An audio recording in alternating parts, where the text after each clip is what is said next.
এই ঘটনাটি কিন্তু উনি দেশে এসে সংগ্রহ করেছেন। উনি বর্তমানে ছুটিতে দেশেই আছেন। দেশে আসার পর ওনার মামা জুম্মন খলিফা, যার কাছ থেকে বেশ কয়েকটি ঘটনা শেয়ার করে আমাদেরকে দিয়েছিলেন, তো সেই জুম্মন খলিফার সাথে উনি বেড়াতে বেরিয়েছেন। তো ওনাদের নড়িয়া পৌরসভার মধ্যে একটা জায়গা রয়েছে যেখানে বেশ বড় একটা মাছের প্রজেক্ট রয়েছে। তো ওই প্রজেক্টের ওখানে বেড়াতে গিয়েছেন। যাওয়ার সময় চিপস, কেক, তারপর কিছু কোল্ড ড্রিঙ্কস এগুলো নিয়ে গিয়েছেন। তো ওখানে বসে বসে গল্প করছেন, খাচ্ছেন। তখন ওই প্রজেক্টের একজন লোক, যিনি এটা পাহারা দেন আর কি, তিনি চলে আসছেন। এসে বলতেছেন যে ভাই, এখানে বসা যাবে না, চলে যান। কেন বসা যাবে না, এইটা যখন ওনারা প্রশ্ন জিজ্ঞেস করেছেন, তখন সেই লোক বলছেন যে ভাই, কিছু মনে করেন না, এখানে যারাই বসে বিভিন্ন ধরনের নেশাপানি করে, পরবর্তীতে পুলিশে এসে আমাদেরকে গালিগালাজ করে, সুতরাং আমরা এই সমস্ত ঝামেলা নিতে পারবো না, আপনারা চলে যান। তখন মিঠুবাজি ভাই ওনাকে বুঝান যে ভাই, আমরা ওই টাইপের লোক না, আসছে এমনি বেড়াতে, গল্প গুজব করে চলে যাব, আপনি আমাদের সাথে বসেন, এই যে চিপস আনছি, কেক আনছি, বসে বসে খাওয়া দাওয়া করেন আমাদের সাথে, আপনার সাথে গল্প করি। উনি প্রথমে আসলে একটু ইতস্তত বোধ করছিলেন, তারপরও একটা সময় উনিও বুঝতে পারলেন যে এনারা আসলে ওই টাইপের লোক না। আর জুম্মন খলিফা ভাই, উনি তো আসলে এলাকার লোক হলেও এই যে যিনি পাহারাদার, উনি কিন্তু এই শরীয়তপুরের লোক না। ওনার নাম হচ্ছে আবুল মিয়া, ওনার বাড়ি সাতক্ষীরাতে। উনি মূলত বেশ মাছ চাষ বা মাছের ঘের পাহারা সংক্রান্ত বিষয়ে এক্সপার্ট একজন লোক, যেহেতু সাতক্ষীরা, বাগেরহাট, খুলনা ওদিকে তো অনেক মাছের ঘের রয়েছে। উনি এসব সমস্ত বিষয়ে বেশ অভিজ্ঞতা অর্জন করেছেন, এই জন্য মালিক ওনাকে এখানে নিয়ে এসেছেন। উনি বর্তমানে নিজের স্ত্রী, পরিবার পরিজন নিয়েই থাকেন। মালিক তার জন্য বেশ ভালো করে একটা থাকার বন্দোবস্ত করে দিয়েছেন, যার কারণে উনি এই কাজের সাথে একদম ওতপ্রোতভাবেই জড়িত হয়ে আছেন। উনি এই বিষয়টা যখন বলেন যে পরিবার নিয়ে উনি এখানে আছেন, বেতন টেতন কেমন পান, এই সমস্ত বিষয় যখন কথাবার্তা হলো, এরপর একটা পর্যায়ে এই মিঠু মাঝি ভাই তাকে জিজ্ঞেস করেন যে ভাই, এই যে মাছের ঘের যে পাহারা দেন, ভয়ের কোনো ঘটনা ঘটে কিনা, ভূত প্রেত দেখেন কিনা? তখন উনি উত্তরে বলেছিলেন যে ভূত প্রেত নিয়েই তো আছি। এই কথা শোনার পর এই জুম্মন খলিফা আর মিঠু মাঝি ভাই বেশ নড়েচড়ে বসেন, বলেন যে ভাই বলেন তো ঘটনাটা কি, ভূত প্রেত নিয়ে আছেন বলতে এটার মানেটা কি? তখন এই আবুল মিয়া কয়েকটি ঘটনা শেয়ার করেন। এখানে যখন উনি এসেছেন, শুরুতে কিন্তু ওনার পরিবার পরিজনকে নিয়ে আসেন নাই। উনি যখন আসেন তখন একটা টং ঘরের মতো তৈরি করে দিয়েছিলেন মালিকের বাড়ি কিন্তু ওই প্রজেক্ট থেকে 5 মিনিটের পায়ে হাঁটা পথ। আর প্রজেক্টটা বেশ বড় জায়গা নিয়েই তৈরি করা হয়েছে। প্রজেক্টের পাশে আবার একটা ধানি জমি রয়েছে, বিস্তীর্ণ ধানি জমি। ওই জমিতে আবার পানি দেওয়ার জন্য মেশিন ঘর বা বোরিং ঘরও রয়েছে। সেটাও কিন্তু ওই যে ওনার যে থাকার জায়গা, এটার কাছাকাছি আর কি। ওই মেশিন ঘর যেটা রয়েছে, সেখানে যখন ওই স্যালো মেশিন স্টার্ট দেওয়া হয়, ওই পানি পড়ার শব্দ বা স্টার্ট দেওয়ার শব্দ সব কিছুই শুনতে পান। মোটামুটি বলা চলে যে একদম কাছাকাছি। উনি প্রথম দিকে যখন আসছেন আর কি, ওনার টং ঘরের মধ্যে শুয়ে আছেন এক রাতে, রাত আনুমানিক তখন 2-2:30 বাজে। হঠাৎ করে ওনার কানে একটা আওয়াজ ভেসে আসে, মনে হচ্ছে যে মাছ লাফালাফি করছে। সাধারণত এই ঘের জাল দিয়ে যখন মাছগুলো ধরা হয়, তখন ভেতরে আটক মাছগুলো লাফালাফি করে, অনেক মাছ একসাথে লাফালাফি করে, যেহেতু মাছগুলো সব অনেকটা কাছাকাছি চলে আসে জালের মধ্যে আটক হয়ে। ওনার কাছে মনে হচ্ছিল এরকম শব্দ। উনি চিন্তা করলেন নিশ্চয়ই রাতের বেলা কেউ মাছ চুরি করতে এসেছে, তাড়াতাড়ি বের হতে হবে। মালিক কিন্তু ওনাকে বেশ বড় এবং শক্তিশালী অর্থাৎ পাওয়ারফুল একটা টর্চ লাইট দিয়েছিলেন, যেটার আলো অনেক দূর যেত এবং অনেক দূর পর্যন্ত গিয়েও ওই অনেক দূরের জিনিসও স্পষ্ট দেখা যেত। যেহেতু মাছের ঘের পাহারা দিতে হবে, শক্তিশালী লাইট ছাড়া তো আসলে পাহারা দেওয়া মুশকিল। উনি সেই লাইট নিয়ে বাইরে বের হয়েছেন। বাইরে বের হয়ে যখন পুকুরের কাছে গিয়েছেন, গিয়ে দেখেন কোথায় শব্দ, কোনো শব্দ নেই, একদম সবকিছু শুনশান, নীরব, পানিও নড়াচড়া করছে না। এরপর উনি চিন্তা করলেন যে ভুল শুনলাম নাকি, মনে হয় ঘুমের ভিতরে ভুল শুনেছি। কারণ উনি চিন্তা করলেন যেহেতু রাতের বেলা চুরি মাছ হতেই পারে, অনেকে চুরি করতে পারে, এই চিন্তা তো তাদের মাথায় থাকে যে কেউ চুরি করতে আসলো কিনা। ওই কারণেই হয়তো বা স্বপ্নের মধ্যে এরকম কিছু দেখেছেন, শুনেছেন, এটাই মনে করি উনি ঘর থেকে বের হয়েছেন। এরপর উনি আবার শুয়ে পড়েছেন, তখনও কিন্তু ঘুম আসে নাই। হঠাৎ করে আবারও একই শব্দ। এরপর উনি আবার টর্চ লাইট নিয়ে বের হয়েছেন। বের হয়ে দেখেন না তো কিছুই নাই। উনি টর্চ লাইট আশেপাশে মারছেন, আলো ফেলছেন, কোথাও কিছু দেখা যায় না। আবার উনি ঘরে ঢুকে গেছেন। তৃতীয়বার একই শব্দ। এরপর উনি আবার বাইরে বের হয়েছেন। উনি চারদিকে টর্চ লাইট মারছেন, কিন্তু এইবারে একটা ব্যতিক্রম ব্যাপার রয়েছে। সেটা হচ্ছে উনি কাউকে দেখছেন না যে কারা এই কাজ করছে, তবে মনে হচ্ছে পুকুরের কিছু কিছু জায়গায় পানি নড়াচড়া করছে। মনে হচ্ছে ওখানে কেউ গোসল করলে যেভাবে পানি নড়বে ওরকম ভাবে পানি নড়ছে, কিন্তু ওখানে যে কোনো মানুষ নাই এটাও বোঝা যাচ্ছে। উনি টর্চ লাইট ধরে দেখছেন যে ওখানে পানি নড়ছে, কিন্তু কে যে গোসল করছে এটা বোঝা যাচ্ছে না। অল্প কিছু সময়ের মধ্যেই সবকিছু একদম স্বাভাবিক হয়ে যায়। পানি যে কে নাড়াচ্ছিল এটাও উনি আর দেখতে পেলেন না। এবার ওনার ভীষণ রাগ হয়। উনি চিন্তা করলেন যে উনি পাহারা দিতে আসার পরে যে সমস্ত বখাটে ছেলে পেলে এখানে আড্ডা দিতে আসতো তাদেরকে তো উনি তাড়া করে ভাগিয়ে দিয়েছেন। নিশ্চয়ই এই দুষ্টু ছেলে পেলেগুলো রাতের বেলা এসে বিরক্ত করছে, যাতে করে তার ঘুমের ব্যাঘাত ঘটে। উনি তো এবার বেশ গালিগালাজ শুরু করে দিয়েছেন, মুখে যা আসে আর কি সেভাবেই উনি গালিগালাজ করছেন। এভাবে গালিগালাজ করে আবার ঘরে চলে আসছেন। এরপর আবার একটা শব্দ, মানে চতুর্থবার সেম শব্দ। এবার তো উনি বেশ ক্ষিপ্ত হয়ে বের হয়েছেন। যখনই বের হয়েছেন তখন দেখেন এক ভয়ঙ্কর ব্যাপার। ওনার যে টং ঘর, এই টং ঘরের পাশেই একটা তাল গাছ আছে। উনি দেখেন ওই তাল গাছের একদম মাথার অংশ, যেটা তাল গাছের যে ডাল আছে ওই অংশটুকুতে হঠাৎ করে তাপ করে আগুন জ্বলে উঠেছে।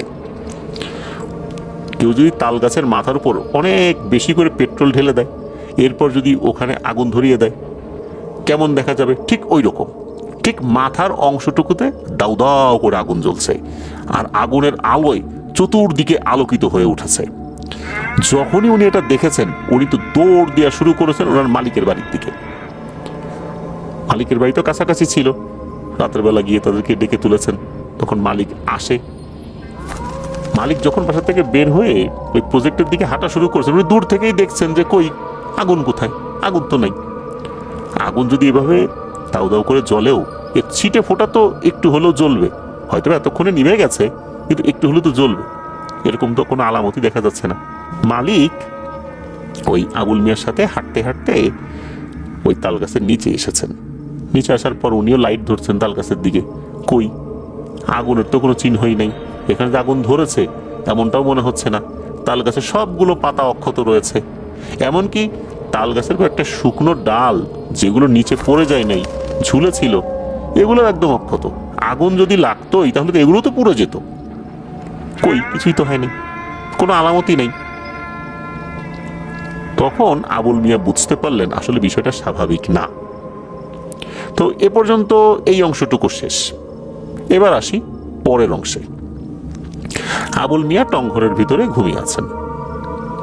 হঠাৎ করে একটা আওয়াজ আসে, অদ্ভুত টাইপের একটা আওয়াজ।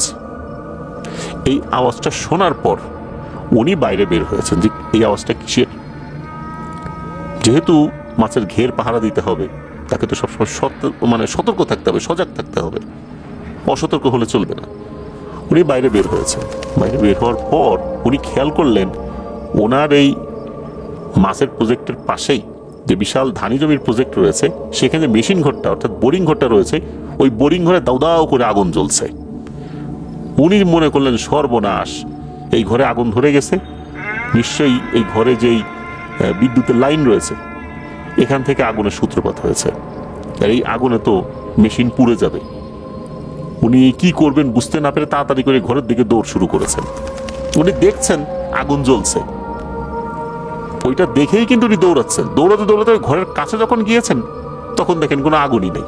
আরে আজব ব্যাপার, মুহূর্তের মধ্যে মনে হচ্ছে আগুন নিভে গেছে। একদম সবকিছু স্বাভাবিক। উনি তো একদমই অবাক, এ কি দেখছেন উনি। এরপর আবার ওনার ঘরে ফেরত চলে আসেন। এরপরে আর একটা ঘটনা, সেটা হচ্ছে যে উনি ঘরে শুয়ে আছেন, মানে আর এক দিনের ঘটনা, রাত আনুমানিক 1:30-2 বাজে, উনি শুয়ে আছেন। হঠাৎ করে মনে হলো ওই মেশিন ঘরে কে যেন মেশিন স্টার্ট দিল। ওই রাতে কিন্তু মেশিন স্টার্ট দেওয়ার কথা না। উনি কি মনে করে বাইরে বের হয়েছেন। বাইরে বের হওয়ার পর একটু এগিয়েছেন ওই মেশিন ঘরের দিকে। এরপর দেখেন যে মেশিন স্টার্ট দিলে যে পানি পড়বে, পানি তো পড়ছে না। অথচ মেশিন স্টার্ট দেওয়ার পর পানি যে বের হলো, এই শব্দটা কিন্তু উনি শুনেছিলেন। পানি বের হলে এক ধরনের ছলাৎ ছলাৎ শব্দ হয়, এটাও কিন্তু ওনার ঘর থেকে পাওয়া যায়, এতটা কাছাকাছি আর কি। তবে ওই জায়গা উনি একটা রহস্যময় জিনিস দেখেন। উনি দেখেন বেশ লম্বা কালো একটা অবয়ব, এটা যে একটা মানুষের শেপ এটা বোঝা যাচ্ছে, তবে এটা কোনো স্বাভাবিক মানুষের শেপ না, বেশ লম্বা একটা অবয়ব। এটা ওই মেশিন ঘরের কাছে হাঁটাহাঁটি করছে। এটা উনি দেখলেন, উনি খেয়াল করলেন ওই অবয়বটাও তাকে দেখলো।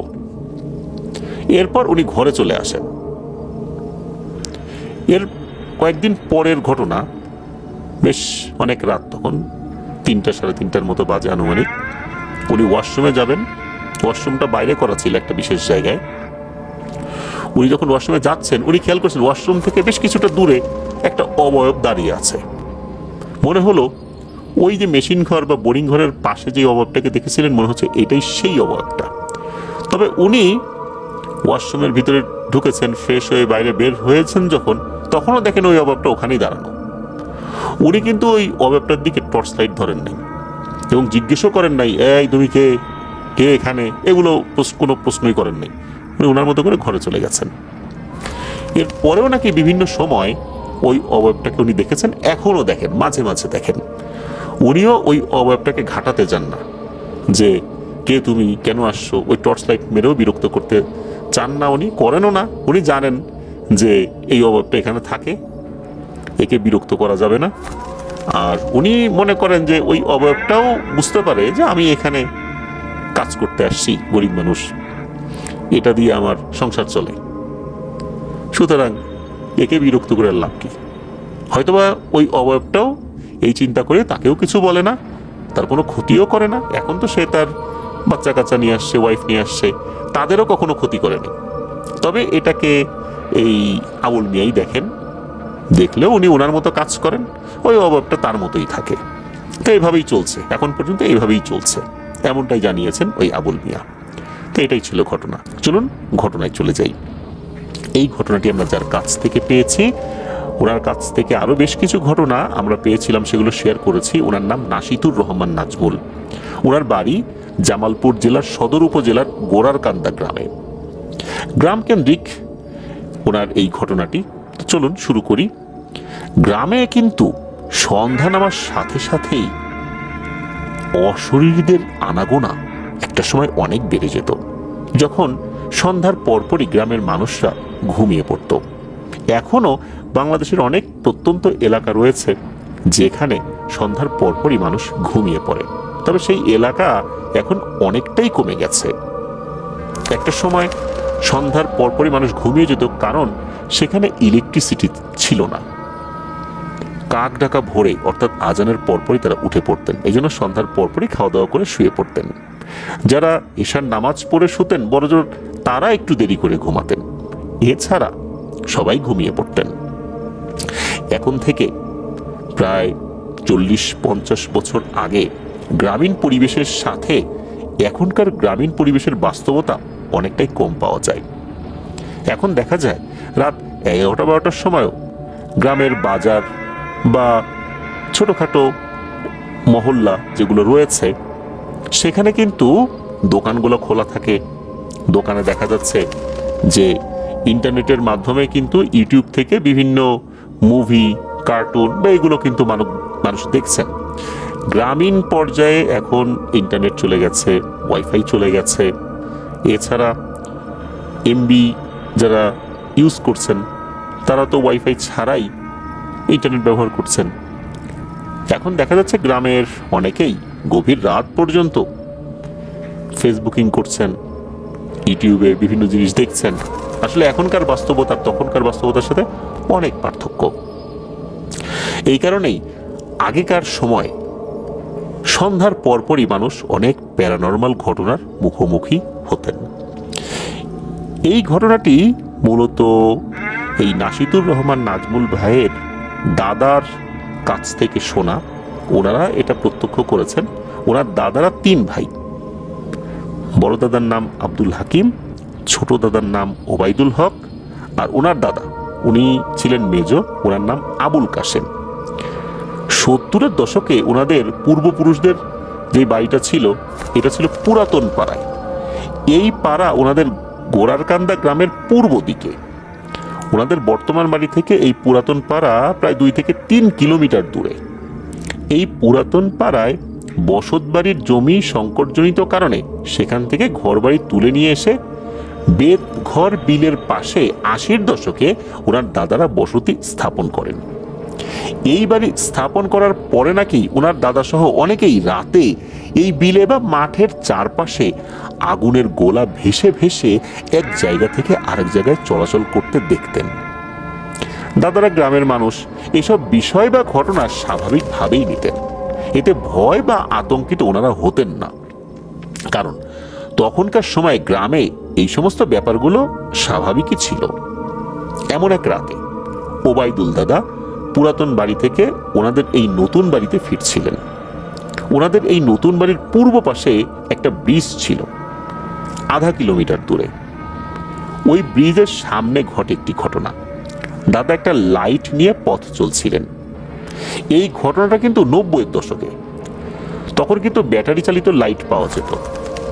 দাদা যখন ওই ব্রিজের কাছাকাছি চলে এসেছেন, ব্রিজ পার হয়েছেন, তখন তিনি একটা জিনিস লক্ষ্য করেন। তিনি দেখলেন একটা আগুনের গোলা মাঠের ভেতরে দৌড়াদৌড়ি করছে। দাদা তো এটা দেখেই বুঝতে পেরেছেন বিষয়টা কি। ওনারা এটাকে পেতনি বলতেন। দাদার কাছ থেকে শোনা যায় যে এই বেতঘর বিলে নাকি রাতের বেলা মহিষের দল দেখতে পাওয়া যেত। যারা এই বিলে রাতে মাছ ধরতে আসতো তারা প্রায়ই এই মহিষদের দেখতে পেত।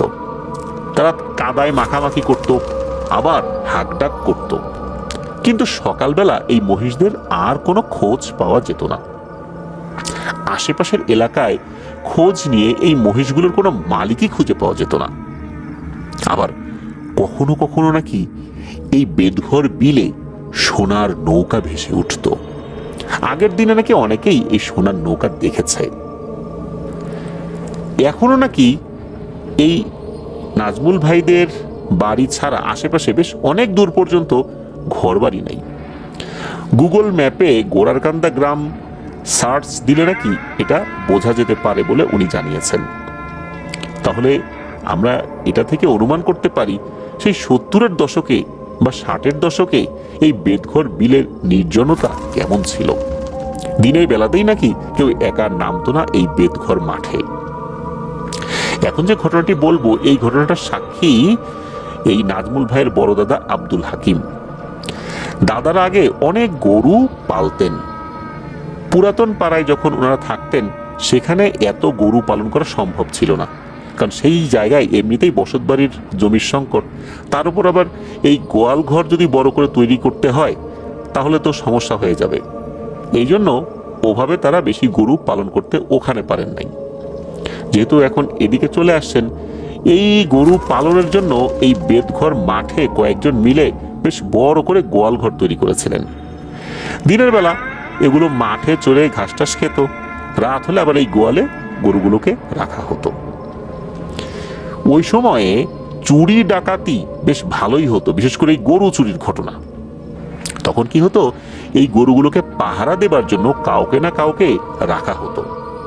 তো দাদার বাবা উনি সিদ্ধান্ত নিয়েছিলেন যে এই 3 সন্তানদের মধ্যে কাকে ওখানে রাখা যায়।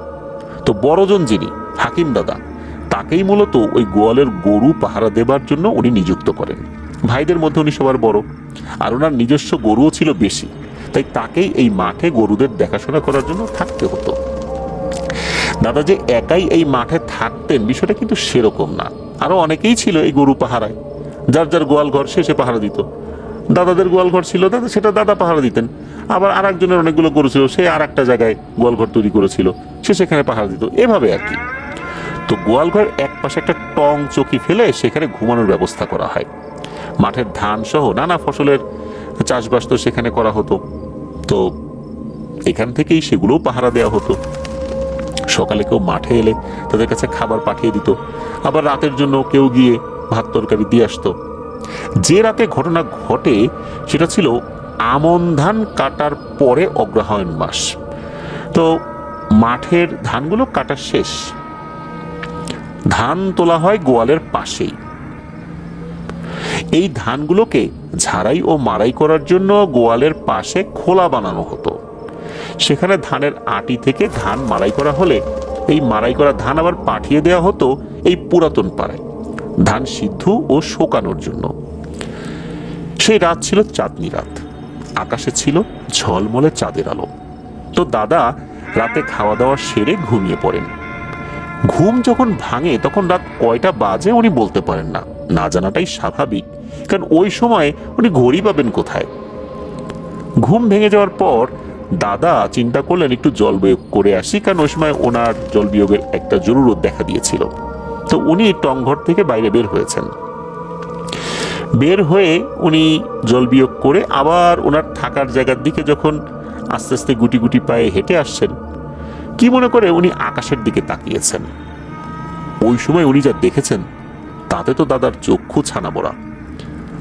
উনি আকাশে চাঁদের আলোয় দেখলেন আকাশে একটা পালকির বহর যাচ্ছে। পালকির বহরের সামনে 10-12টা মানুষের মতো অবয়ব, পেছনে 8 থেকে 10 জনের মতো অবয়ব। পালকিটা চকচক চকচক করছিল। পালকিটা খুব সুন্দর করে সাজানো ছিল। আর যে অবয়বগুলো ছিল এদের সবার গায়েই সুন্দর পোশাক ছিল। সাদা পোশাকের মধ্যে অনেক কারুকাজ করা ছিল, এটা বোঝা যাচ্ছে। জ্যোৎস্না রাতে আকাশের দিকে তাকালে সবকিছু কিন্তু অনেকটাই স্পষ্ট বোঝা যায়। দাদা এটা দেখে বুঝে গেছেন যে এটা কি হতে পারে। তিনি তাড়াতাড়ি করে ওনার টং ঘরে ঢুকে পড়েছেন এবং শুয়ে শুয়ে আল্লাহর নাম জপতে থাকেন যে আমি যে এই জিনিসগুলো দেখলাম, এই জিনিসগুলোকে আবার আমাকে দেখে ফেলেছে কিনা, এরা দেখলে আবার না কোনো ক্ষতি টতি করে। দাদা পরবর্তীতে জানিয়েছিলেন এই পালকির বহরটা জিনের বিয়ের একটা বহর ছিল। তারা মূলত এই বিয়ের বহরগুলো রাতের বেলা চলাচলের ক্ষেত্রে হোক বা দিনের বেলাতেই হোক কিছু নিয়ম মেনে চলে। রাতের বেলা চলাচলের ক্ষেত্রে বিয়ের বহর কিন্তু কেউ দেখে না, বিয়ের বহর অদৃশ্য করেই তারা নিয়ে যায়। কিন্তু রাতটা অনেক গভীর হওয়ার জন্য হয়তোবা তারা চিন্তা করেছে যে অদৃশ্য করার দরকার নাই, এমনিতেই নিয়ে যাই। অথবা তারা নিজেরাও বুঝতে পারেন নাই যে দাদা এটাকে দেখে ফেলবেন। যারা হয়তো অদৃশ্য করেই নিয়ে যাচ্ছিল, কোনো একটা কারণে আল্লাহর ইচ্ছায় দাদা দেখে ফেলেছেন। এখন থেকে আরো অনেক আগে গ্রাম তো অনেক নির্জন ছিল, এই জন্যই হয়তোবা জিনেরা ওভাবে খেয়াল করেনি যে তাকে বা তাদেরকে কেউ দেখছে। আর এই সমস্ত জিনিস দেখা নাকি সবার ভাগ্যে জোটে না। হাকিম দাদার ভাগ্য ভালো ছিল, উনি দেখে ফেলেছিলেন। শোনা যায় যে দিনের বেলা যদি বিয়ের বরযাত্রীরা যায় তাহলে তারা নাকি ঘূর্ণি বাতাসের মাধ্যমে যেতে থাকে, যেটাকে অনেকে বান কুড়ালি বলে। এমন শোনা যায় যে এই ধরনের ঘূর্ণি বাতাস যদি কেউ দেখে অনেকেই নাকি কাছে গিয়ে মিষ্টি খেতে চায়, তখন নাকি জিনেরা মিষ্টি দিত। অনেকেই নাকি পেয়েছে, এমনকি আমি নিজেও শুনেছি যে কিছু লোক বলেছে, তাদেরকে আমি নিজেও দেখেছি, তারা বলেছেন যে তারা এরকম মিষ্টি খেয়েছেন। আবার সবসময় এই ধরনের বান কুড়ালি দেখে কোনো কিছু চাওয়া উচিত নয়। ওরা নাকি কোনো মৃতদেহ যখন বহন করে নিয়ে যায়, বিশেষ করে দিনের বেলাতে, তখনও নাকি তারা এইরকম বান কুড়ালি বা ঘূর্ণিবায়ুর মাধ্যমে নিয়ে যায়।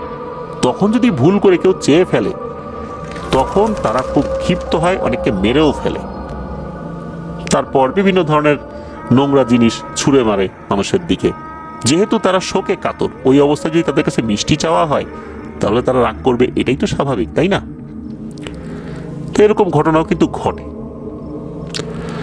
তো এরকম একটা ঘটনা ওনাদের এই গোড়ার কান্দা যেটা আর কি, এটার পূর্ব পাশে সদারিকান্দা মাঠে ঘটেছিল। এক ব্যক্তি ধানের জমিতে সেচ দিচ্ছিলেন, দিনের বেলা না, রাতের বেলা। এই সেচ দিচ্ছিলেন তিনি ডিজেল চালিত একটা স্যালো মেশিনে। দিনের বেলা সেচ দেয়া শেষ হয়নি, এই জন্য রাতের বেলাতেও সেচ দিতে হচ্ছিল। তিনি মেশিন চালু করে রাতে খেয়ে একটু বিশ্রাম নিচ্ছিলেন। যেখানে বিশ্রাম নিচ্ছিলেন তার একটু পাশেই ওই মেশিনটা ছিল, একটা টং ঘর বানানো ছিল, তো ওইটার মধ্যে উনি বিশ্রাম নিচ্ছিলেন। ওই ঘরে আবার একটা বাঁশ দিয়ে বানানো চৌকি ছিল। উনি একটু ঝিমুতে ঝিমুতে ঘুমিয়ে পড়েছেন।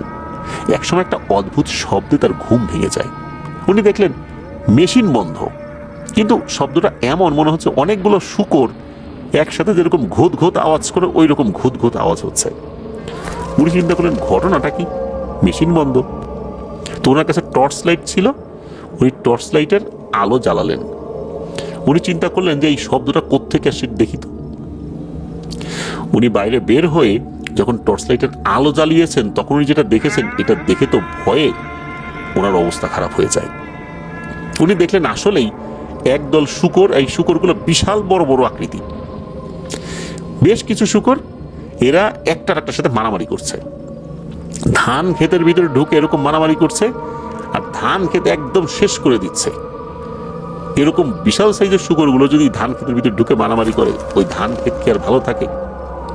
উনি বুঝতে পারলেন যে আশেপাশের 10 গ্রামে কেউ শূকর পালে না, তাহলে এগুলো কোত্থেকে এলো?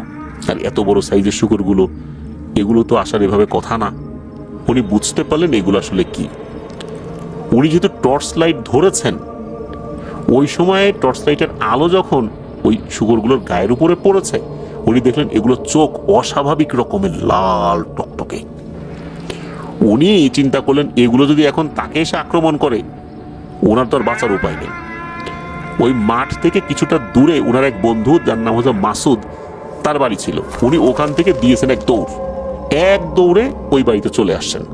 এসে তাদেরকে ডেকে তুলেছেন, বললেন যে আমি এরকম জিনিস দেখছি, ভয় পাইছি। তখন ওনারা গ্রামের যে সাধারণ চিকিৎসা, যেটা সবসময় আমরা বিভিন্ন ঘটনার মধ্যে বলি বা শুনি, লোহা গরম করে আগুনে ডুবিয়ে সেই পানি খাইয়ে দেয়া, তারপর পানির মধ্যে লবণ দিয়ে সেই পানি খাইয়ে দেয়া, গোসল করিয়ে দেয়া, এরকমটা ওনারা করেছিলেন আর কি। পরবর্তী দিন সকালবেলা ওই ক্ষেতগুলো যখন পর্যবেক্ষণ করতে যাওয়া হলো, তখন দেখা গেল সবকিছু ঠিকঠাক, কিছুই হয়নি। আর ওই মেশিন যেটা চলছিল ওটা মূলত তেল শেষ হয়ে আপনা আপনি বন্ধ হয়ে গিয়েছিল। এই যে যেই ঘটনাগুলো, গ্রামে কিন্তু এরকম অনেক ঘটনা ঘটে। এখনকার দিনে অনেকে এই ঘটনাগুলো বিশ্বাস করতে চান না। কেউ কি আর বলবেন যে পালকি আকাশে ওড়ে? নিশ্চয়ই না। পালকি কি আকাশে উঠতে পারে? আবার ঘূর্ণিবায়ু থেকে আবার মিষ্টিকেও দিতে পারে? বা ঘূর্ণিবায়ু থেকে কেউ কি নাপাকি কোনো জিনিস বা ময়লা আবর্জনা ছুঁড়ে মারতে পারে? ঘূর্ণিবায়ু হয় বিভিন্ন প্রাকৃতিক কারণে, বায়ুর চাপের তারতম্যের কারণে, টেম্পারেচারের কারণে। এটা তো সায়েন্সও বলে। তাহলে এটার সাথে ওইটার সম্পর্ক কি? এটা তো অনেকে বিশ্বাস করতে চাইবেন না, তাই না? এরকম অনেক জিনিস ঘটে যেটা আসলে কোনো ব্যাখ্যা হয় না, আমরা ওভাবে ব্যাখ্যা দিতেও পারি না। কিন্তু আমরা কোনো কিছু বিশ্বাস করি আর না করি, যা সত্য সেটা কিন্তু আমাদের বিশ্বাস করা না করার উপর নির্ভর করে না। সত্য সত্যই। ঘটনাটি ঘটেছিল 1995 সালে। ঘটনাটি ঘটেছিল ভেড়ামারা যেই জায়গাটা রয়েছে, এটি কুষ্টিয়ার একটি উপজেলা। এই ভেড়ামারার কোন একটি গ্রামে, এক্সাক্ট গ্রামের নামটা মনে করতে পারছি না। এই ঘটনাটি আমাকে আমার এক ছোট ভাই সজীব ও দিয়েছিল। চলুন শুরু করি ঘটনা। ওই যে গ্রামটা, ওই গ্রামে একজন লোক ছিলেন, তার নাম হচ্ছে আব্বাস। উনি ইন্টারমিডিয়েট পর্যন্ত লেখাপড়া করেছিলেন। এরপরে উনি আর লেখাপড়া করেননি, ব্যবসা বাণিজ্যে মন দেন। উনি মুরগির খামার করেন। ওনার একজন ভাগিনা ছিল, তার নাম হচ্ছে ইমন। ইমন ছেলেটাও খুব ভালো ছিল। কোনো কারণে পরিবারের সাথে রাগারাগি করে সে হাতে দড়ি টড়ি নিয়ে জঙ্গলের দিকে দৌড় দেয়। তার বাসার কাছে ঝোপ জঙ্গল ছিল আর কি। তখন তার পরিবারের সদস্যরাও তার পিছু পিছু দৌড় দিয়েছে। তার একটাই কথা, সে আর বাঁচবে না, সে মারা যাবে। পারিবারিক বিভিন্ন কলহ, বিভিন্ন ঝগড়াঝাটি হয়েছিল ওই দিন। পরিবারের সদস্যরা তার পিছু পিছু দৌড় দিয়েছে, সেও জঙ্গলের মধ্যে ঢুকে গিয়েছে। ঢোকার পর পরিবারের সদস্যরা গিয়ে দেখে সে গলায় ফাঁস দেয়নি, সে দড়িটা গিট দিয়ে বেঁধেছে, ঠিক মানে ফাঁস দেওয়ার আগে যেভাবে দড়িটা রেডি করে, কিন্তু রেডি করার পরে সে আর ফাঁস দেয়নি। কোনো কারণে তার সাহস হয়নি বা মন মানসিকতা পরিবর্তন হয়ে গেছে। তো বাড়ির সদস্যরা তাকে ওখান থেকে বাড়িতে নিয়ে আসে। তার রাগ পড়ে গেছে, এই জন্য আর সে গলায় ফাঁস দেয়নি। তো ওই যে দড়িটা, ওই দড়িটা মূলত ওই গরুর জন্য কিনে আনা হয়েছিল। গরুর গলায় যে দড়িটা ছিল, যেটার সাথে একটা খুঁটি ছিল, ওই খুঁটিটা দিয়ে মাঠে ওইটা গরুটাকে রেখে আসা হতো। এখন ওই দড়িটা দিয়ে গিট দিয়েছে, সে তার ফাঁস দেয়নি। তো পরিবারের সদস্য চিন্তা করে যে এটা বাসায় রেখে দিই। এখন কথা হলো, এই যে ব্যাপারটি প্রিয় লিসেনার্স, গ্রামগঞ্জে কিন্তু একটা কথা প্রচলিত আছে, সেটি হলো কেউ যদি একবার গলায় ফাঁস দেয় অথবা দেয়নি কিন্তু ওই ফাঁস দিয়ে দড়িটা রেখে দিয়েছে, অথবা কেউ ফাঁস দিয়ে মারা গিয়েছে সেই দড়িটা কেউ রেখে দিয়েছে, বা ফাঁস দিয়ে ঝুলে পড়েছে কিন্তু মারা যায়নি সেই দড়িটা রেখে দিয়েছে, বা যেটাই হোক না কেন, ফাঁস দেওয়ার জন্য যদি কেউ একবার দড়ি রেডি করে, এই দড়িটা নাকি রাতের বেলা তাকে ডাকতে থাকে। এমন একটা ব্যাপার ইমনের ফ্যামিলিতে ঘটতে থাকে। আব্বাস মামা এবং ইমনের ফ্যামিলি ঘর পাশাপাশি। তো আব্বাস মামা ঘরে কম থাকতেন, ওনাদের মুরগির খামার ছিল, মুরগির খামারের পাশে একটি ছোট্ট ঘর করে রেখেছিলেন। কারণ হচ্ছে ওই রাতের বেলা অনেক সময় শেয়াল এগুলো তো আসেই, তাছাড়া মানুষের উপদ্রব ছিল, অনেক সময় মুরগি টুরগি চুরি করে নিয়ে যায়, এই জন্য রাতের বেলা পাহারা দিতে হয়। আর ওই মুরগির ফার্মের সাথেই একটি পুকুর রয়েছে, বেশ বড়সড় পুকুর। তো উনি রাতের বেলা ওখানেই থাকেন। আর ইমন তার ভাগিনা, তো আব্বাস মামার সাথে ইমনের সম্পর্ক খুব ভালো। ইমন এক রাত্রে কোনো কারণে ঘর থেকে বের হয়ে গেছে। আব্বাস মামার তখন ঘুম আসছিল না। হঠাৎ করে দেখে পুকুর পাড় দিয়ে কে যেন হেঁটে যাচ্ছে। উনি তাকিয়ে দেখে যে ইমন কোথায় যায়, চাঁদের আলো ছিল। বলে, ইমন তুই কই যাস? ইমন কোনো কথা বলে না। আব্বাস মামা খেয়াল করে ওর হাতে কি যেন। তো উনি তো দৌড় দিয়ে বের হয়েছে যে কয়েকদিন আগে তো ইমন একটা ঘটনা ঘটাতে গিয়েছিল, এখন আবার কোথায় যায়। উনি দৌড়ে ইমনের কাছে গিয়ে ইমনকে ধরেছে, তখনই ইমন সেন্সলেস হয়ে পড়ে গেছে। অবাক ব্যাপার, হঠাৎ করে সেন্সলেস হয়ে গেল কেন? উনি একটু পানির ছিটা দিয়েছেন এবং চিৎকার চেঁচামেচি শুরু করছে, ইমনের বাসা থেকে লোক চলে আসছে। তো ইমনকে বলে, কি ব্যাপার ইমন, তুই কোথায় যাচ্ছিলি এই দড়ি হাতে নিয়ে? ইমন কিছুই বলতে পারে না, বলে যে আমি এখানে কেন, আমি কিভাবে বের হইলাম, কিছু বলতে পারে না। এর পরের দিন সেম ঘটনা। এবার আব্বাস মামা খেয়াল করেনি, ইমনের বাড়ির কয়েকজন সদস্য হঠাৎ করে রাতের বেলা একটা শব্দ শুনতে পায়, ইমনের ঘরের দরজা খোলার শব্দ। এমনিতেই তো ইমনকে নিয়ে তারা একটু পেরেশানিতে ছিল। তারা দেখে ইমন হাতে দড়ি নিয়ে সে ঘর থেকে বের হয়েছে। এই দড়িটা কোত্থেকে পেল? ইমনের ঘরে কিন্তু দড়ি ছিল না। বের হয়ে সোজা হাঁটা ধরেছে ওই জঙ্গলের দিকে। তারা দৌড়ে গিয়ে ইমনকে ধরে ফেলেছে। তখন ইমন বলছে যে আমি উঠানে কেন, আমি তো ঘরের মধ্যে ছিলাম, আমি তো শুয়েছিলাম। তখন সকলে বলে যে তুই এখানে কিভাবে আসলি, এটা তো আমাদের প্রশ্ন, তুই তো হেঁটে হেঁটে বের হয়ে আসলি, কিন্তু তুই বলছিস যে তুই এখানে কেন? তখন ইমন বলে যে আমি তো শুয়েছিলাম, আমার কাছে মনে হলো কেউ একজন বলছে যে এই নে দড়ি, যা ওই জঙ্গলের দিকে যা, গিয়ে গলায় ফাঁস নিয়ে ঝুলে পড়, তুই মরে যা, তুই বেঁচে আছিস কেন? ইমন আগের রাত্রেও একই রকম স্বপ্ন দেখেছিল বলে তার মনে পড়ে। তখন বাড়ির সকলে বলে যে অবস্থা তো আসলে ভালো না, এটা এমন হচ্ছে কেন, নিশ্চয়ই কোনো সমস্যা রয়েছে। তখন পরিবারের সদস্যরা চিন্তা করে ওকে ভালো করে ট্রিটমেন্ট করাতে হবে, কোনো হুজুর কবিরাজ দেখাতে হবে। ওই রাতের মতো ইমনকে ঘরের মধ্যে রেখে তার সাথে আরেকজন ঘুমায়। এটাই পর্যন্তই। সকালবেলা একটি ঘটনা ঘটে, সেটি হলো তার সাথে যিনি ঘুমিয়েছিলেন তার চিৎকারে বাড়ির অন্য সদস্যদের ঘুম ভেঙে যায়। ওই ব্যক্তি ঘুম থেকে উঠে দেখে ইমন ওই ঘরের মধ্যেই গলায় ফাঁস নিয়ে ঝুলছে। ও দড়ি পেল কোথায়? ওর হাতে যে দড়িটা ছিল ওই দড়িটা তো পরিবারের সদস্যরা নিয়ে নিয়েছিল।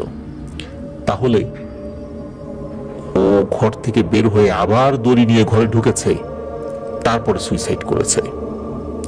এমন ঘটনা ঘটার প্রেক্ষাপটে পরিবারের সদস্যরা সকলেই মুষড়ে পড়েন যে ইমন হঠাৎ করে সামান্য রাগের বসে আত্মহত্যা করতে চেয়েছিল, তারপর তো সে স্বাভাবিক হয়ে গিয়েছিল। তারপরের কয়েকদিন এই ধরনের ঘটনা ইমনের সাথে ঘটতে থাকে। বিষয়টা তো মোটেও স্বাভাবিক ছিল না। তাদের উচিত ছিল সাথে সাথেই এই বিষয়টা নিয়ে খুব ভালো কোনো হুজুরের সাথে কথা বলা এবং ইমনকে ট্রিটমেন্ট করানো, কিন্তু এই কাজটি তারা করতে পারেননি। ইমন সুইসাইড করে। এরপর চলে যায় কয়েকদিন। ইমনের যে মামা, আব্বাস মামা, উনি এক রাত্রে স্বপ্ন দেখেন। উনি স্বপ্নে দেখেন জঙ্গলের ভেতর থেকে একটা অবয়ব বের হয়ে আসছে এবং এসে ওনার যে পুকুরের পাশে যে মুরগির খামার ছিল ওই খামারের ওই পুকুরে হেঁটে হেঁটে নেমে ঠিক গরু ছাগল বা অন্য কোনো প্রাণী কিভাবে পানির সাথে মুখ লাগিয়ে জিহ্বা দিয়ে পানি খায় ঠিক সেভাবে কেউ একজন পানি খাচ্ছে। উনি স্বপ্নের মধ্যেই ওটার কাছে যেতে থাকেন, গিয়ে দেখেন ওটা ইমন এবং সে পানি খেয়ে আবার হাঁটতে হাঁটতে সোজা ওই জঙ্গলের দিকে চলে যায়। এটা কিন্তু উনি স্বপ্নের মধ্যে দেখেছেন। প্রথম রাত্রিতে দেখেছেন, উনি এটা নিয়ে খুব বেশি চিন্তা ভাবনা করেননি। উনি পরের রাত্রে একই স্বপ্ন দেখেন। এই স্বপ্ন দেখার পর ওনার ঘুম ভেঙে যায়। ঘুম ভাঙার পর ওনার কাছে মনে হয় যে পুকুর পাড়ে কেউ একজন আছে। উনি চিন্তা করেন কি ব্যাপার, কে আসলো? শিয়াল আসলো না কোনো মানুষ আসলো? এবং রাতের বেলা যদি মুরগির খামারের কাছে কোনো প্রাণী আসে তাহলে কিন্তু মুরগিগুলো একটু ডাকাডাকি করে ওঠে। এমন ডাক কিন্তু ওই পাশ থেকে উনি শুনছিলেন। উনি ওনার যেই শোবার যে ছোট ঘরটা খামারের পাশে সেটা জানালা খুলে পুকুরের দিকে তাকিয়ে এক ভয়ানক দৃশ্য দেখতে পান। উনি একটু আগে স্বপ্নে যে জিনিসটা দেখেছেন ওই জিনিসটা উনি দেখতে পান। হুবহু একই রকম কিছু একটা পুকুরের পানির সাথে মুখ লাগিয়ে পানি খাচ্ছে, কিন্তু অবয়বটা মানুষের মতো। উনি খুব ভালো করে লক্ষ্য করেন জিনিসটা কি। উনি যখন ভালো করে বুঝতে পারছিলেন না তখন উনি সাহস করে ওই ঘরের দরজা খুলে বাইরে বের হয়ে আসেন। আস্তে আস্তে সামান্য একটু আগানোর পর উনি দেখতে পান যে আরে এটা তুই ইমন। উনি প্রচন্ড ভয় পান। ভয় পাওয়ার পর উনি ওনার ঘরে ঢুকে পড়েন। আবার ঘরে ঢুকে দরজা জানালা সব বন্ধ করে দেন, দোয়া দুরুদ পড়ছেন। এরপর উনি ফিল করেন যে কিছু একটা মুরগির খামারের পাশ দিয়ে হাঁটাহাঁটি করছে। পাশে শুকনো পাতা ছিল, মচমচ করছে। ওই জিনিসটার হেঁটে আসার কারণে ওই জিনিসটার পায়ের নিচে পড়ে ওই পাতাগুলোর শব্দ হচ্ছে, মচমচ শব্দ। উনি তো ভয় পাচ্ছেন। কিছুক্ষণ হাঁটার পর আস্তে আস্তে সেটি মিলিয়ে গেল। উনি তো দোয়া দুরুদ পড়া থামান নাই। ওনার কাছে মনে হচ্ছিল এই বুঝি এই জিনিসটা এসে তার ঘরের দরজায় টোকা দেবে। তো উনি ভোর হওয়া পর্যন্ত অপেক্ষা করছিলেন, ফজরের আজান দিলে উনি ঘর থেকে বের হন। তার আগে উনি ঘর থেকে বেরই হন নাই। আর যখন উনি এই স্বপ্নটা দেখেছিলেন এবং স্বপ্ন দেখার পর উনি এই অবয়বটা দেখেছিলেন তখন রাত আনুমানিক 3টা সাড়ে 3টা বাজে। ওনার ধারণা ছিল যে গরমের সময় তো একটু পরেই ফজরের আজান দেবেন এবং এই জন্য উনি অপেক্ষা করছিলেন। ফজর আজানের পর উনি দ্রুত ইমনদের বাড়িতে যান এবং পরিবারের সদস্যদেরকে এই বিষয়টা খুলে বলেন। উনি আগের যে স্বপ্নটা দেখেছিলেন সেটাও খুলে বলেন। এখন পরিবারের সদস্যরা চিন্তায় পড়ে যান যে এখন এই আব্বাস মামার সাথে কোনো ঘটনা ঘটে কিনা। কারণ ইমনের সাথে যেটা ঘটে গেছে এটা অনাকাঙ্ক্ষিত, এটার রহস্য তখনও তারা উদ্ঘাটন করতে পারেননি। এখন আব্বাস মামার সাথে এই বিষয়টা ঘটে চলছে।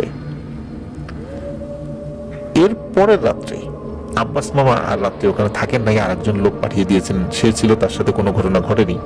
এইভাবে 3-4 দিন চলে যায়, তার সাথে যখন কোনো ঘটনা ঘটে না, যেই লোকটা থাকা শুরু করেছিল রাতের বেলা তার আবার পারিবারিক একটা কাজ পড়ে যায়। তো তিনি ওই রাতে থাকতে পারবেন না বলে আব্বাস মামাকে জানিয়ে দেন। আব্বাস মামা বলে ঠিক আছে, আজ রাতে আমি থাকবো, তুই কাজ সেরে আন। তো আব্বাস মামা ওই রাত্রে ওই ঘরে ঘুমান। গভীর রাত, হঠাৎ করে বাইরে থেকে কেউ ডাকছে, মামা, ও মামা। তো এই ডাকটা তো উনি চিনতেন, আব্বাস মামা। আব্বাস মামা বুঝতে পারেন এটা তো ইমনের ডাক। তখন আব্বাস মামা সাহস করে বলে, এই কে রে, তুই কে? তখন বাইরে থেকে বলে, মামা আমি ইমন, আমার কবরের মধ্যে থাকতে খুব কষ্ট হচ্ছে, তুমি এসে আমার কবরের একটা পাশ ভেঙে দাও, ওই ভাঙা পাশ দিয়ে আমি বের হয়ে আসি। আব্বাস মামা উনি কিন্তু সাহসী মানুষ ছিলেন। উনি এই টাইপের একটা কথা শুনে উনি সাহস সঞ্চয় করে বলেন, তুই যদি কবরের মধ্যেই থাকবি তাহলে এখানে আসলি কিভাবে? আর এখানে তুই যদি হেঁটে আসতেই পারিস তাহলে আমার কবরটা ভাঙতে হবে কেন? ফাজলামি করার জায়গা পাস না, না? তাড়াতাড়ি এখান থেকে চলে যা, আর কখনোই আমাকে এইভাবে বিরক্ত করবি না। এই কথা বলার পর আর কোনো সারা শব্দ পাওয়া যায় না। ওদিকে ওই ঘরের মধ্যে থেকেই জোরে জোরে এই আব্বাস মামা ওনার পরিবারের সদস্যদেরকে ডাকাডাকি শুরু করেন। একে তো গরমের সময়, সব ঘরেই তো মোটামুটি একটু ফ্যান ট্যান চলে, যার কারণে বাইরের শব্দগুলো কম পাওয়া যায়। তারপরেও কোনো কারণে ওই পাশ দিয়ে কোনো একজন লোক হেঁটে যাচ্ছিল, এই আব্বাস মামার ডাকাডাকি শুনে উনি এগিয়ে এসেছিলেন। তো উনি এগিয়ে আসার পরে বাড়ি থেকে বলেছিলেন যে কি হয়েছে রে আব্বাস? তো আব্বাস মামার ভয় পান যে কি ব্যাপার, আবার কোনো রূপ ধরে কিছু এলো কিনা। পরে যখন নিশ্চিত হন যে না এটা মানুষ, তখন উনি দরজা খুলেছিলেন। তারপর ওই ব্যক্তিটার সাথে উনি বাড়িতে যান। বাড়িতে যাওয়ার পর পরিবারের সদস্যদেরকে উনি ডেকে তোলেন। ডেকে তোলার পর ওনার সাথে আবার এই ঘটনা ঘটেছে এটা জানান। তারপর ওনারা ভালো কোনো হুজুরের সাথে দেখা করেন। সেই হুজুর বলেন যে এই যে ইমন, ও যে আত্মহত্যা করতে গিয়েছিল, ও যে গাছে আত্মহত্যা করতে গিয়েছিল, ওই গাছে একটা দুষ্টু প্রকৃতির জিন ছিল, ওই মূলত এই ইমনের পিছু লেগে গিয়েছিল, যে কোনো ভাবে তাকে সে আত্মহত্যা করাবে। কারণ ইমনকে দিয়ে সে আত্মহত্যা করাতে পারলেই ওই জিনটারও সুবিধা, তার শক্তি বৃদ্ধি পাবে, সে যদি প্ররোচনা দিয়ে এই কাজটি করাতে পারে। ওই সময় কোনো কারণে সে করাতে পারেনি। ইমন চলে গিয়েছিল ওই গাছের কাছে, ওই জিনটা খুব খুশি হয়েছিল যে এইবার তুই আত্মহত্যা কর এখানে, কিন্তু ইমন যেহেতু করেনি, যার কারণে পরবর্তীতে ইমনকে ফুসলিয়ে ফাসলিয়ে সে বিভিন্ন ভাবে দড়ি ম্যানেজ করে দিয়ে, স্বপ্নের মধ্যে ধোকা দিয়ে সে আত্মহত্যা করাতে উদ্বুদ্ধ করেছিল, এবং ফাইনালি সে সেটা করাতে সক্ষম হয়। এবং এরপরে তার শক্তি বাড়ানোর জন্য আরো কিছু কাজ বাকি ছিল, যেটা সে আব্বাস মামাকে দিয়ে করাতে চায়, কিন্তু আসলে সে কি করাতে চায় সেটা এখনো বোধগম্য না। তা আব্বাস মামাকে বেশ কিছু আমল দেন, ঝাড়ফুঁক করে দেন। এরপর থেকে আব্বাস মামার সাথে ঘটনা ঘটা আপাতত বন্ধ হয়ে যায়। এরপরে সপ্তাহখানিক চলে গেছে।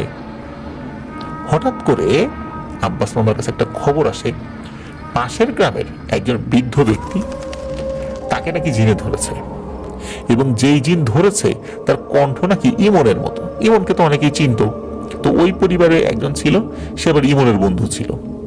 তো ওই বৃদ্ধ ব্যক্তিকে জিনে ধরেছে, সে ইমনের মতো কণ্ঠে কথা বলে। তো আব্বাস মামাকে বলেছে যে ইমনের মতো কণ্ঠে কথা বলে ওই জিন। তো আব্বাস মামা ওই বৃদ্ধ ব্যক্তিকে দেখতে গিয়েছেন। দেখতে যাওয়ার পর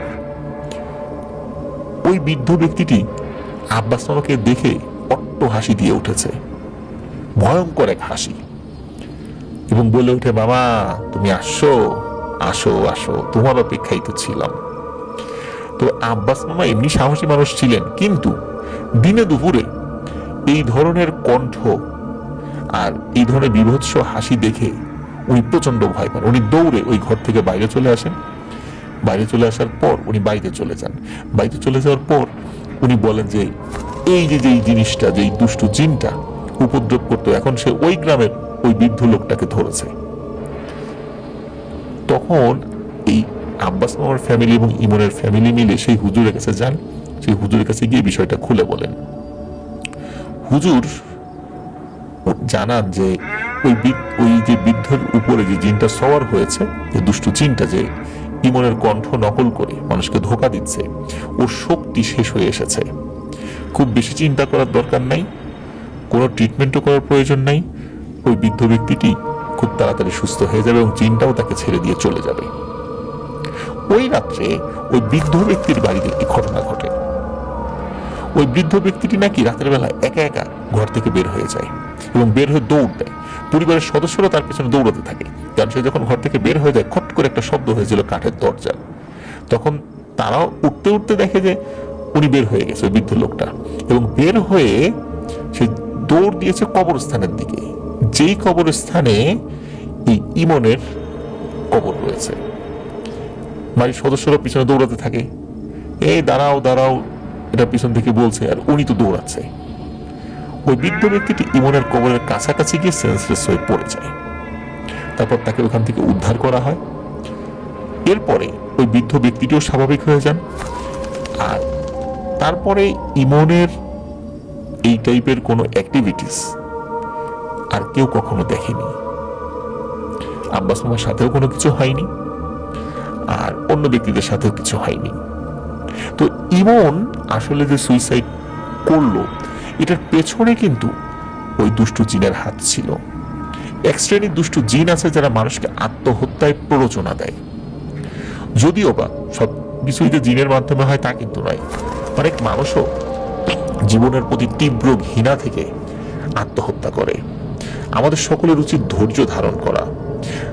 কোনো মানুষ যখন আত্মহত্যা করে সে তখন স্বাভাবিক সেন্সে থাকে না, সে তখন মানসিকভাবে এক ধরনের উন্মাদ হয়ে যায়, আর এই উন্মাদনার কারণে সে সুইসাইড করে। আল্লাহ তাআলা আমাদেরকে হেফাজত করুন। আর ওই দুষ্ট জিনটা কেনই বা ওই কবরের কাছে এসে তারপর ওই বৃদ্ধ ব্যক্তিটাকে ছেড়ে দিয়ে চলে গেল, আর কখনোই কিছু হয়নি, এই বিষয়টা সুস্পষ্টভাবে জানা যায় না আসলে এর কারণ কি ছিল। এবারের ঘটনাটি আমাদেরকে পাঠিয়েছে নড়াইল জেলার লোহাগাড়া উপজেলার লাহোরিয়া ইউনিয়নের আলামিন। আলামিন বর্তমানে ফরিদপুর জেলার জোবাইদা করিম জুট মিলসে কর্মরত আছে। আলামিন মূলত এই ঘটনাটি সংগ্রহ করেছে তার এক মামির কাছ থেকে, এবং তার আর এক আত্মীয় নাম হচ্ছে মেশকাত। এই দুজনের মাধ্যমে আর কি। আর এই ঘটনাটির সময়কাল কিন্তু মাত্র 6 থেকে 7 মাস আগের ঘটনা। ওই গ্রামে একজন মানুষ আছে, তার নাম হচ্ছে এজাজউদ্দিন। তো এজাজউদ্দিন উনি যেটি করে সেটা হচ্ছে জুনিভূতের যেই আম গাছটি রয়েছে, যে আম গাছে জুনিভূত গলায় ফাঁস দিয়ে সুইসাইড করেছিল, এই আম গাছ থেকে মোটামুটি একদম কাছাকাছি একটি বাড়ি করে। আমরা যেই কয়েকটি ছবি আমাদের কমিউনিটি পোস্টে আপলোড করেছি, আপনারা দেখবেন যে সেখানে একটি বাড়ির ছবিও আছে ওই আম গাছের সাথে। এটি হচ্ছে সেটি। তো যাই হোক, সে বাড়ি করার পর সে চিন্তা করে একটি পুকুর খনন করবে। আর জুনির যেই আম গাছটি রয়েছে, অনেকদিন ধরে এখানে কারোর সাথে তেমন কোনো ঘটনা ঘটে না। এই সমস্ত কারণে মানুষ জুনির কথা ভুলেই গেছে। সবাই ধারণা করে নিয়েছে এটা একটা স্বাভাবিক আম গাছ হয়ে গেছে, এখানে আর কিছু নেই। তো যাই হোক, এজাজউদ্দিন উনি পুকুর খনন করবেন একটা, যেখানে উনি মাছের চাষ করবেন। তো সত্যি উনি এক্সক্যাভেটর দিয়ে, এটাকে ভিকু মেশিন বলি আমরা, সেটি দিয়ে একটি পুকুর খনন করেন। পুকুরের পাড় বাঁধাই করা হয় মাটি দিয়েই। পুকুরে পানি ওঠে এবং সেখানে তিনি মাছ চাষ করেন। তো মাছ চাষ করার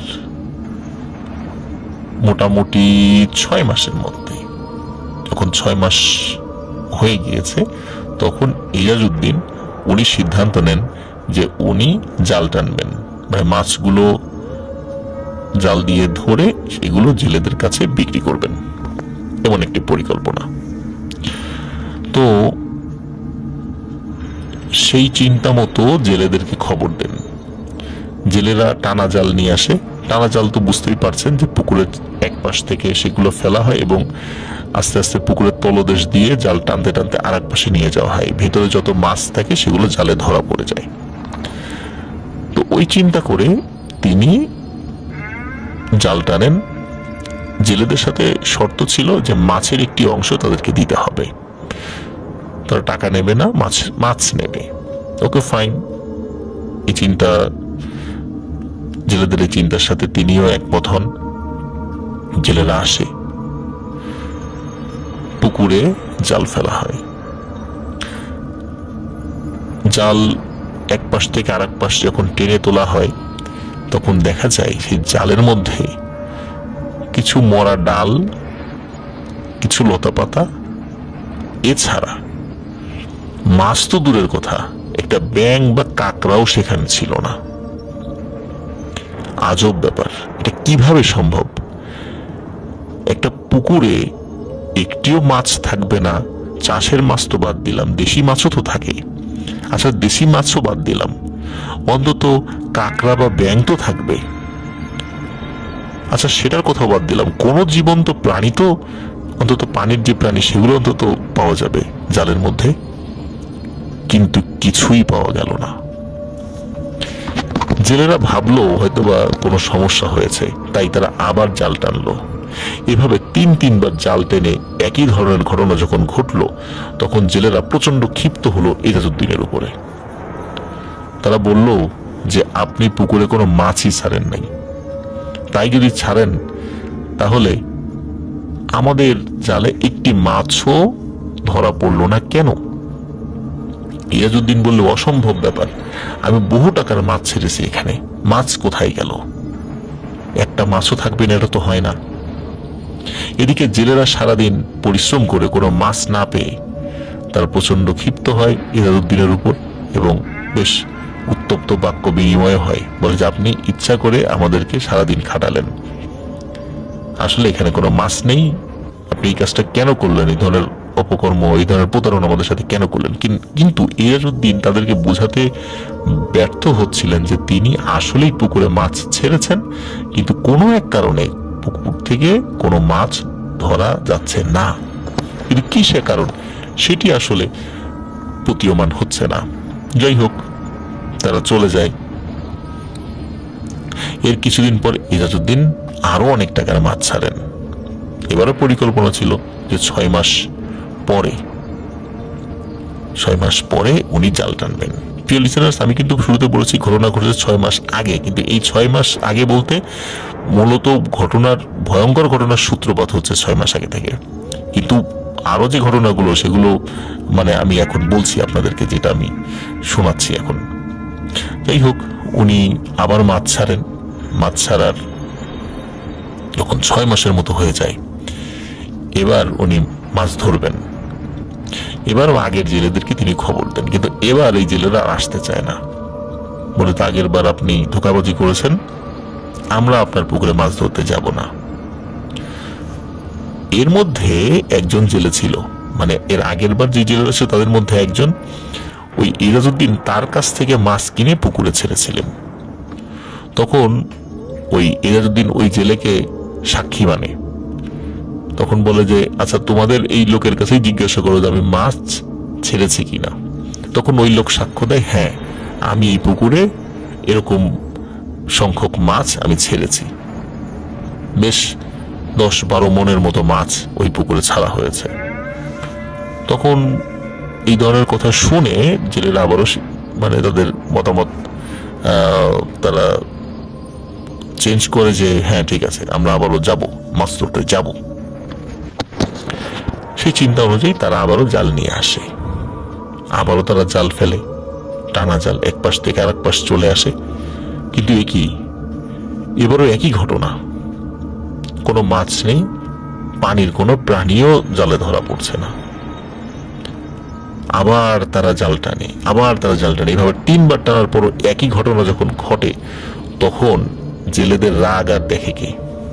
তখন বলে যে আপনি বারবার আমাদেরকে ধোকা দিচ্ছেন, আমরা মাছ নিব না, আমাদেরকে টাকা দিতে হবে, টাকা দেন। এভাবে বারবার এসে ধোকাবাজি আমরা সহ্য করব না। কিন্তু ইজাজউদ্দিনের তো মাথায় হাত, এত টাকার মাছ তিনি ছেড়েছেন, মাছ কোথায় গেল? কেউ তো চুরি করবে না, আর চুরি যদি করেও থাকে অন্তত একটা পুঁটি মাছ তো পুকুরে থাকবে, কিন্তু সেটাও নেই, একটা কাঁকড়াও নেই। এটা কিভাবে সম্ভব? যদি কোনো সাপ মাছ খেয়েই ফেলে, সাপও তো 2-1টা ধরা পড়বে জালের মধ্যে, সেটাও ধরা পড়েনি। তাহলে এটা কিভাবে সম্ভব? এই মাছ কোথায় যাচ্ছে? যদি পুকুরের তলদেশে যদি ফুটো হয়ে সব মাছ চলে গিয়ে থাকে, তাহলে ওই ফুটো দিয়ে তো পানিও চলে যাওয়ার কথা, কিন্তু পানি তো ঠিকই আছে। যাই হোক, এবারও বড় ধরনের ধরা খায় ইজাজউদ্দিন।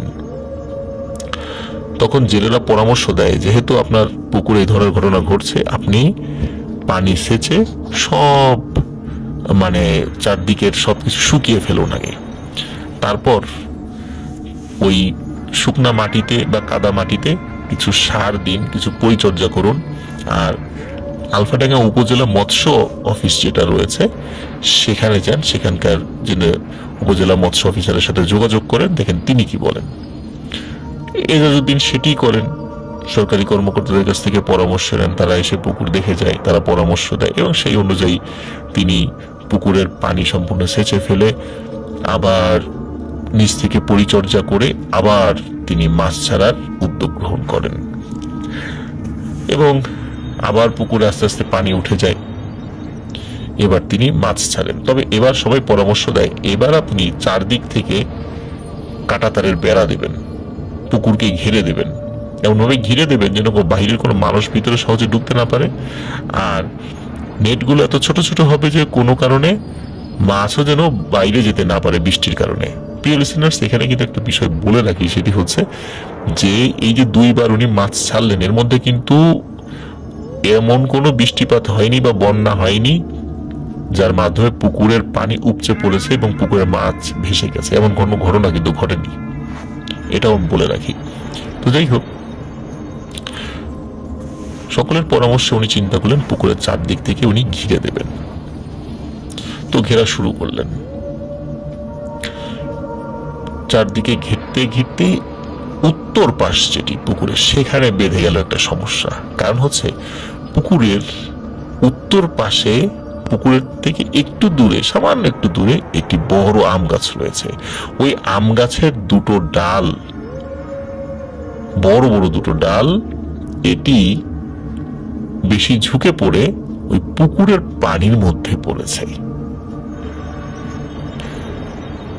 প্রিয় লিসেনার্স, এই আম গাছটি হচ্ছে জুনি ভূতের সেই আম গাছ। যাই হোক, উনি তো আর জুনি ভূতের এই বিষয়গুলো তখন আর বিশ্বাস করতেন না বা ওইভাবে মানেন উনি। উনি যখন চারদিক থেকে বেড়া দিয়ে, কাঁটাতারের বেড়া দিয়ে ওই উত্তর পাশে গিয়েছেন, তখন সমস্যা বাঁধলো ওই 2টো ডাল নিয়ে। গাছের ওই 2টো ডাল সেটা পুকুরের মধ্যে পড়েছে, তো এখন এই কারণে ওইখানে কাঁটাতারের বেড়া দেওয়া যাচ্ছে না। এখন করণীয় কি? এখন সমাধান হলো ওই ডাল 2টো কেটে ফেলতে হবে। তো ইজাজউদ্দিন উনি চিন্তা করেছেন ডাল 2টি উনি কেটে ফেলবেন। এই চিন্তা করে বড় একটি দা নিয়ে এসেছেন। এমত অবস্থায় স্থানীয় একজন মুরব্বী তিনি আসেন, এসে ইজাজউদ্দিনকে বলেন, ইজাজউদ্দিন, এই ডাল কেটো না, কাটলে ক্ষতি হবে, এটা জুনির গাছ, এটা কাটা নিষেধ, বহু আগে থেকেই আমরা এই ডালের বা গাছের কোনো ক্ষতি করি না, তুমি কেটো না। ইজাজউদ্দিন বলে যে, মুরব্বী, আপনি কি বলেন এগুলা? আমার এত টাকার মাছ আমি ছাড়ছি, এর আগেও মাছ নষ্ট হয়েছে, আবার আমি ছাড়বো, এখন চারদিক থেকে আমি বেড়া দিয়ে ফেলছি, এইখানে এই 2টো ডালের কারণে বেড়া দিতে পারছি না, আমাকে তো 2টো ডাল কাটতেই হবে। তখন ওই মুরব্বী বলে যে, না, এটা তুমি কেটো না, আর কাটলে তোমার অনেক ক্ষতি হবে। তখন এই বিষয়টি হেসেই উড়িয়ে দেয় ইজাজউদ্দিন, এবং সত্যি নিজের হাতে তিনি এই ডাল 2টি কেটে ফেলেন। এই গাছটা কিন্তু খুব বেশি বড় না, আপনারা ছবিতে দেখতে পাচ্ছেন আমাদের কমিউনিটি পোস্ট এটা আছে। গাছটা কিন্তু খুব বেশি বড় না, ডালও যে খুব একটা মোটা তাও না, অনায়াসেই ডাল কেটে ফেলা যায়। ইজাজউদ্দিন উনি এই কাজটি করেন, ডাল কেটে ফেলেন এবং পুকুরের উত্তর অংশে উনি আবারও কাঁটাতারের বেড়া দিয়ে পুরো এরিয়া সম্পন্ন করেন, কাঁটাতারের বেড়া দিয়ে ঘিরে দেওয়ার কাজটি আর কি। তো যাই হোক, মোটামুটি কয়েকদিন স্বাভাবিকই যায়। এরপরে ঘটে একটি ভয়ানক ঘটনা। আপনারা তো জানেন যে গ্রামের ওয়াশরুমগুলো কি হয়, ঘরের বাইরে হয়।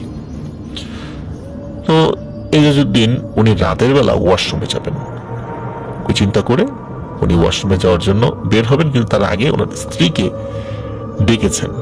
তো ওনার স্ত্রী গভীর ঘুমে ছিল, তো উনি আর মানে ওঠেননি। তবে উনি বলেছেন, ওনার স্ত্রী বলেছেন যে ঠিক আছে তুমি যাও, আমি জেগে আসি, এই কথা বলেছে, কিন্তু আমি এখন বাইরে বের হব না। যাই হোক, এজাজউদ্দিন উনি ঘর থেকে বাইরে বের হয়েছেন। ওই ওয়াশরুমটা যেই সাইডে, ওই ওয়াশরুমের কাছে ওই পানির যে পাত্র, আমরা এটাকে বদনা বলি আর কি, উনি ওই বদনাটা নিয়ে কল পারে গিয়েছেন, কল চেপে পানিও নিয়েছেন। ওই কল চাপার শব্দ ওনার ওয়াইফ শুনেছেন। তো এরপরে আর কোনো সারা শব্দ উনি পাননি। এদিকে অনেকক্ষণ হয়ে যায়, ওনার ওয়াইফ একবার মাঝে ঘুমিয়েও গিয়েছেন, আবার ঘুম থেকে জেগেছেন। কতক্ষণ ঘুমিয়েছেন ঠিক বলতে পারেন না। তো উনি দেখেন যে ওনার হাজবেন্ড ওনার পাশে নেই। উনি চিন্তা করেন যে অনেকক্ষণ আগে তো ওনার হাজবেন্ড ওয়াশরুমে গিয়েছেন, তো এতক্ষণ নাই কেন, কোনো সমস্যা হলো নাকি? এই চিন্তা করে উনি ঘুম থেকে উঠেছেন, মানে বিছানা থেকে উঠে হাতে হারিকেন নিয়ে বাইরে গিয়েছেন। বাইরে গিয়ে তিনি দেখতে পান যে ওয়াশরুমের দরজা খোলা, কিন্তু ওনার যে বদনাটা ছিল এটি উঠোনে পড়ে রয়েছে, এবং এটি কলপার এবং ওয়াশরুমের ঠিক মাঝামাঝি পড়ে রয়েছে। আরো অদ্ভুত ব্যাপার হলো, ওই বদনাটা যে পড়ে আছে, ওই বদনা কাত হয়ে আছে, তো ওর মধ্যে তখনও অর্ধেক পানি ছিল, মানে যতটুকু বদনার নল দিয়ে পানি পড়ে যায় বা অন্য সাইড দিয়ে পড়ে যায়, এটা পড়ে যাওয়ার পর ওর ভিতরে পানি ছিল। তো অবাক হয়ে যান যে এই বদনা তো হাত থেকে পড়ে গেলে এরকমটা হতে পারে, তো তাহলে ওই মানুষটা কোথায় গেল? উনি ঘরের ভিতরে যান, ঘরে থাকা অন্যান্য সদস্যদেরকে ডেকে তোলেন যে তাকে পাওয়া যাচ্ছে না, কোথায় গেল? এভাবে তো যাওয়ার কথা না কোথাও। সবাই উঠে তাকে খুঁজতে থাকে, আশেপাশে খুঁজতে থাকে। এখন আশেপাশে খোঁজা বলতে তারা খুঁজতে গিয়েছে মোটামুটি রাস্তা দিয়ে, আশেপাশের বাড়ির সাইড দিয়ে খুঁজতে গিয়েছে। তাদের এরকম খোঁজাখুঁজির শব্দ শুনে আশেপাশে যারা প্রতিবেশী আছে তারাও বের হয়ে আসে যে কি হয়েছে, বলে যে এরকম এজাজউদ্দিনকে খুঁজে পাওয়া যাচ্ছে না।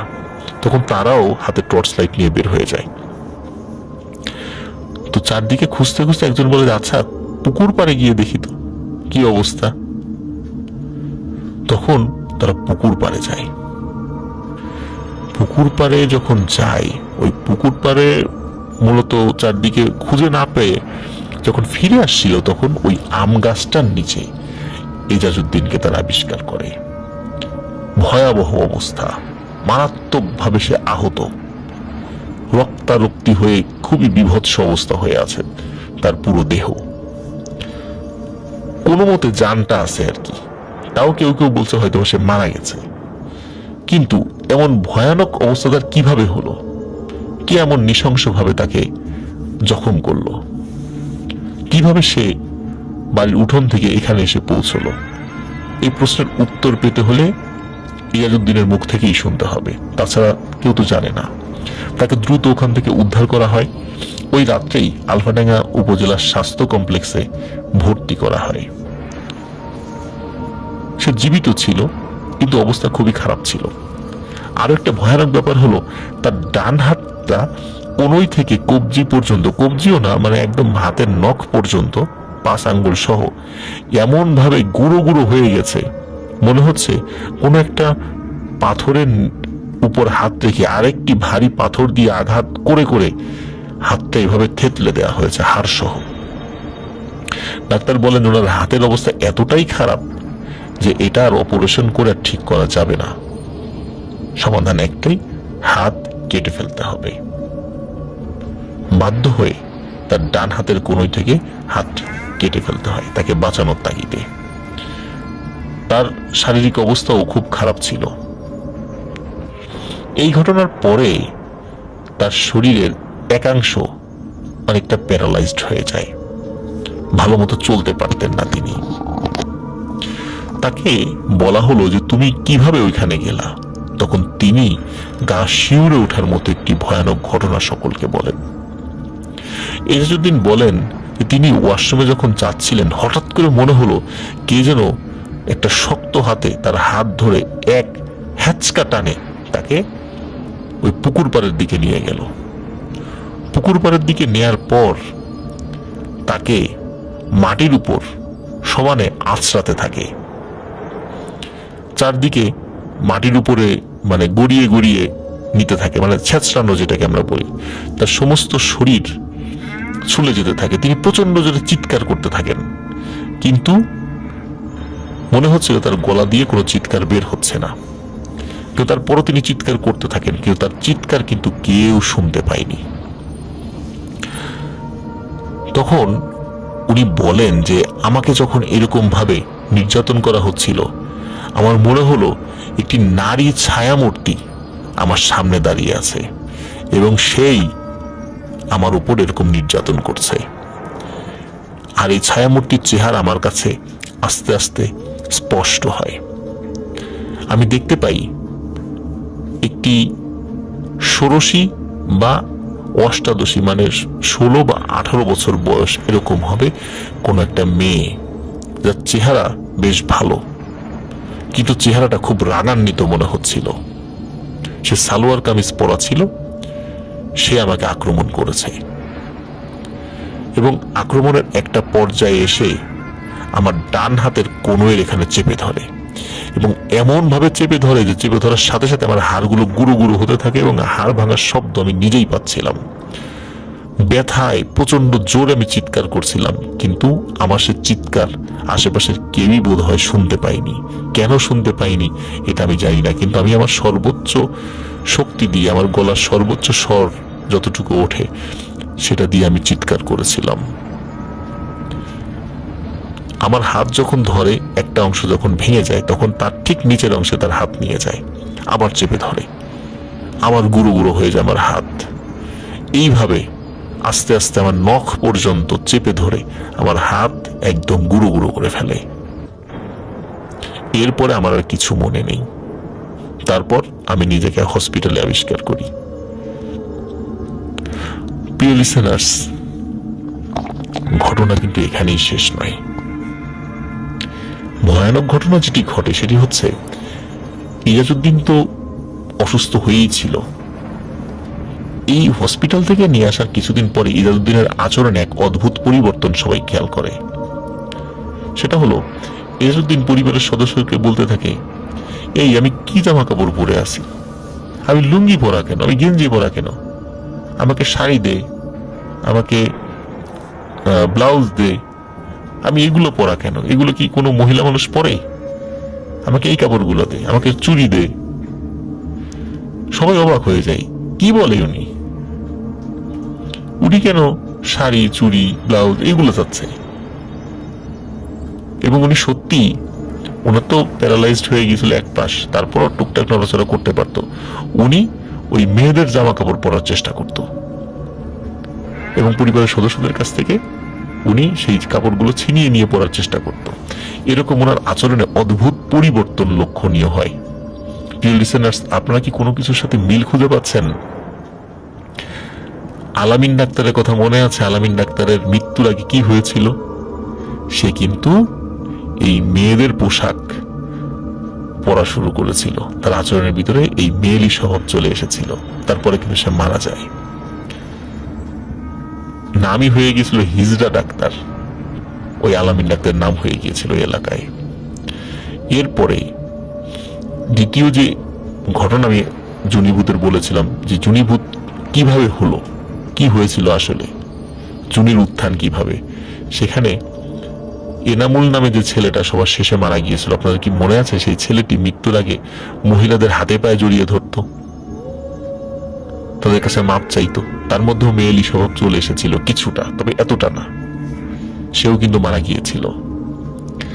আর এই ইজাজউদ্দিন, তার মধ্যেও সর্বশেষ এই আচরণ যখন দেখা দেয়, তখন সবাই বুঝতে পারে যে ইজাজউদ্দিনের সেই অবস্থা হতে যাচ্ছে যেটা আগে হয়েছিল, যেটা আগে আমরা শুনেছি। তো যাই হোক, কিন্তু এই অবস্থা তো হতে দেয়া যায় না। তখন তারা চিন্তা করে কি করা যায়। একে তো জুনিতে ধরেছে, সবাই চিন্তা করে কাউসার মিয়া তো এখন অসুস্থ, যে জুনিকে হাজির করতে পারত। তখন আলফাডাঙ্গার একজন খুব ভালো একজন হুজুর, সঙ্গত কারণ তার নামটি বলা যাচ্ছে না, তাকে দেখানো হয়। তিনি অনেক কষ্টে জুনিকে হাজির করতে সক্ষম হন। জুনি এসে বলে, আমি অনেকদিন কোনো মানুষের সামনে আসি না, কাউকে ডিস্টার্ব করি না, কারণ আমাকেও কেউ ডিস্টার্ব করে না। কিন্তু এই লোকটি পুকুর কেটে আমার কাজের ব্যাঘাত ঘটিয়েছে, আমাকে ডিস্টার্ব করেছে। ওই পুকুরের মধ্যে আমার গাছের ডাল পড়েছে, যার কারণে ওই পুকুরের কোনো মাছ জীবিত থাকা সম্ভব নয়, এমনকি কোনো প্রাণীও জীবিত থাকবে না। সে যখন বুঝতে পারে নাই যে এই সমস্যা হয়েছে, সে মানুষের কাছ থেকে তো শুনেছে, মানুষ বলেছে, কিন্তু তারপরেও সে বিশ্বাস করেনি। একজন মুরব্বী তাকে নিষেধ করেছিল গাছের ডাল কাটতে, তারপরও সে ডাল কেটেছে। এবং তার শাস্তি হিসাবে আমি তাকে এই কাজটি করেছি।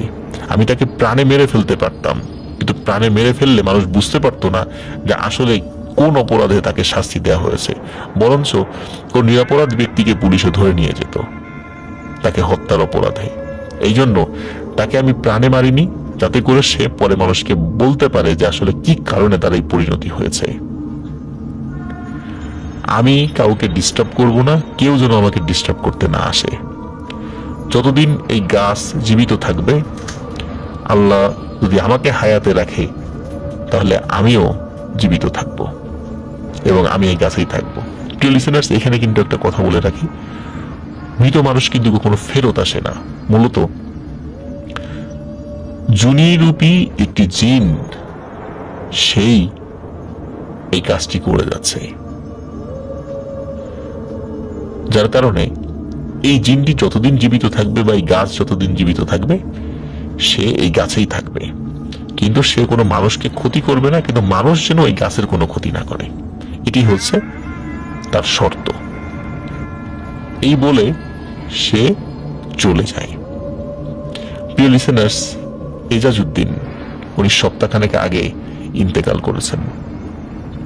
তো ওনার 40 মানে উনি যখন মারা যান আর কি, 40 আনা, এটা হয়তো 7 দিন বা 12 দিন এরকম আর কি, এরকমটাই আমাকে যতটুকু মনে পড়ে বলেছে। তো ওনার ওই কুলখানি বা দোয়ার অনুষ্ঠানে ওই সময় আলামিনের মামি এবং তার আর এক ভাই মেশকাত সে গিয়েছিল, যেহেতু তাদের আত্মীয়। তখন হচ্ছে তার মৃত্যুর এই কারণ সম্পর্কে তারা অবগত হয়। তখন মেশকাত এই ঘটনাটি ডিটেলসে সংগ্রহ করে এবং আলামিনকে জানায়, এবং আলামিন এই ঘটনাটি পরবর্তীতে আমাকে জানায়। প্রিয় লিসেনার্স, 2022 সালে জুনিভূত ফিরে আসার একটি সম্ভাবনার কথা বলেছিলাম, কিন্তু নিশ্চিত ছিলাম না। কিন্তু সত্যি যে সেই ঘটনা ঘটে গেছে সেটি আমরা জানতে পেরেছি। প্রিয় লিসেনার্স, জুনিভূতের এই 3য় পার্ট আশা করছি আপনাদের ভালো লেগেছে। ধন্যবাদ আলামিনকে, এবং ধন্যবাদ মেশকাত এবং আলামিনের মামিকে, যারা এত কষ্ট করে এই সত্য ঘটনা আমাদেরকে উপহার দিয়েছেন। আমরা রুহের মাগফিরাত কামনা করি এজাজউদ্দিন ভাইকে, যে আল্লাহ তাআলা তাকে ক্ষমা করুন। এখন যে ঘটনাটি বলবো, এই ঘটনাটি আমাদেরকে পাঠিয়েছেন কিশোরগঞ্জ থেকে আকলিমা জান্নাত মৌ। এই ঘটনাটি কিশোরগঞ্জ জেলার কোন একটি গ্রামের ঘটনা। ঘটনাটির সময়কাল আজ থেকে প্রায় 50 বছর আগে। ঘটনাটি আকলিমা জান্নাত মৌ তার বাবার মুখে শুনেছেন। ঘটনাটি যার সঙ্গে ঘটেছে তার নাম হচ্ছে কাজল মিয়া। এই কাজল মিয়া সম্পর্কে এই আকলিমা জান্নাত মৌয়ের চাচাতো চাচা হন।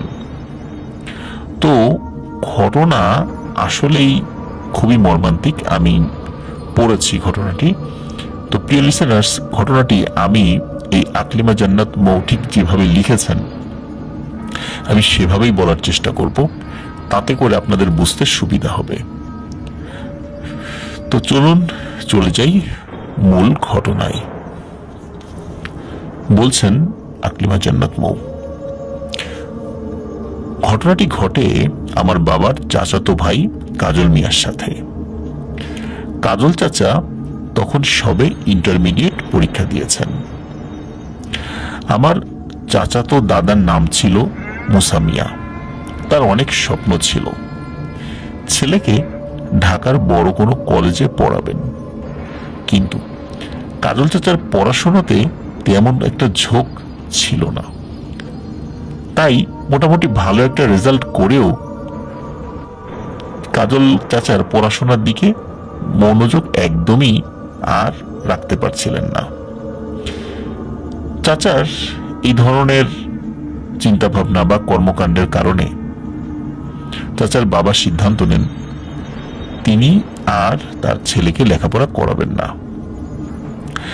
দাদা দাদি অনেক বোঝানোর পরেও যখন কাজল চাচার সিদ্ধান্তে অটল রইলেন, তখন যেহেতু ওনার ইচ্ছা উনি গ্রামে থেকে কিছু একটা করবেন, তো অনেকদিন কি করবেন এই ভাবনা চিন্তা করার পর উনি ঠিক করলেন তিনি মাছ চাষ করবেন আর হাঁসের খামার করবেন গ্রামে থেকেই।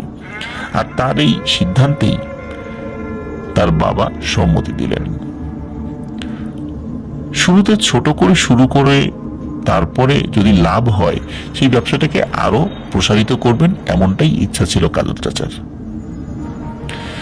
চাচা যেহেতু বাড়ির বড় ছেলে আর অনেক আদরের সন্তান ছিলেন, তাই দাদা দাদি ছেলের সিদ্ধান্তে মত দিলেন।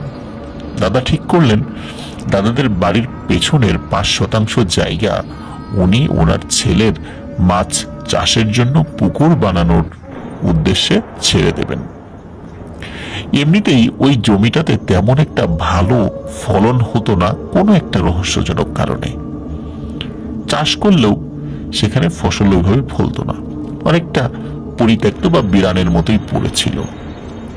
ওই জমিটার এক পাশে ছিল অনেক পুরনো বড় বড় দুটো গাব গাছ।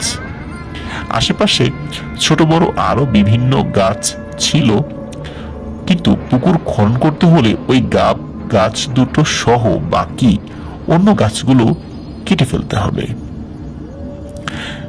যেমন ভাবনা তেমন কাজ। ভাবনা মতন গ্রামের একজন লোক যে কিনা গাছ কাটার কাজ করে এবং গাছ কেনা বেচা করে, তাকে এনে গাছগুলো দেখানো হলো। লোকটার নাম ছিল জয়নাল মিয়া।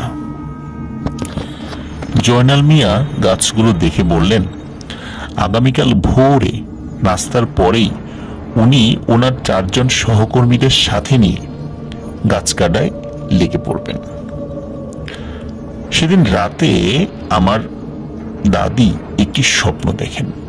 স্বপ্নটি ছিল এমন, দাদি বারান্দায় বসে কাঁথা সেলাই করছেন।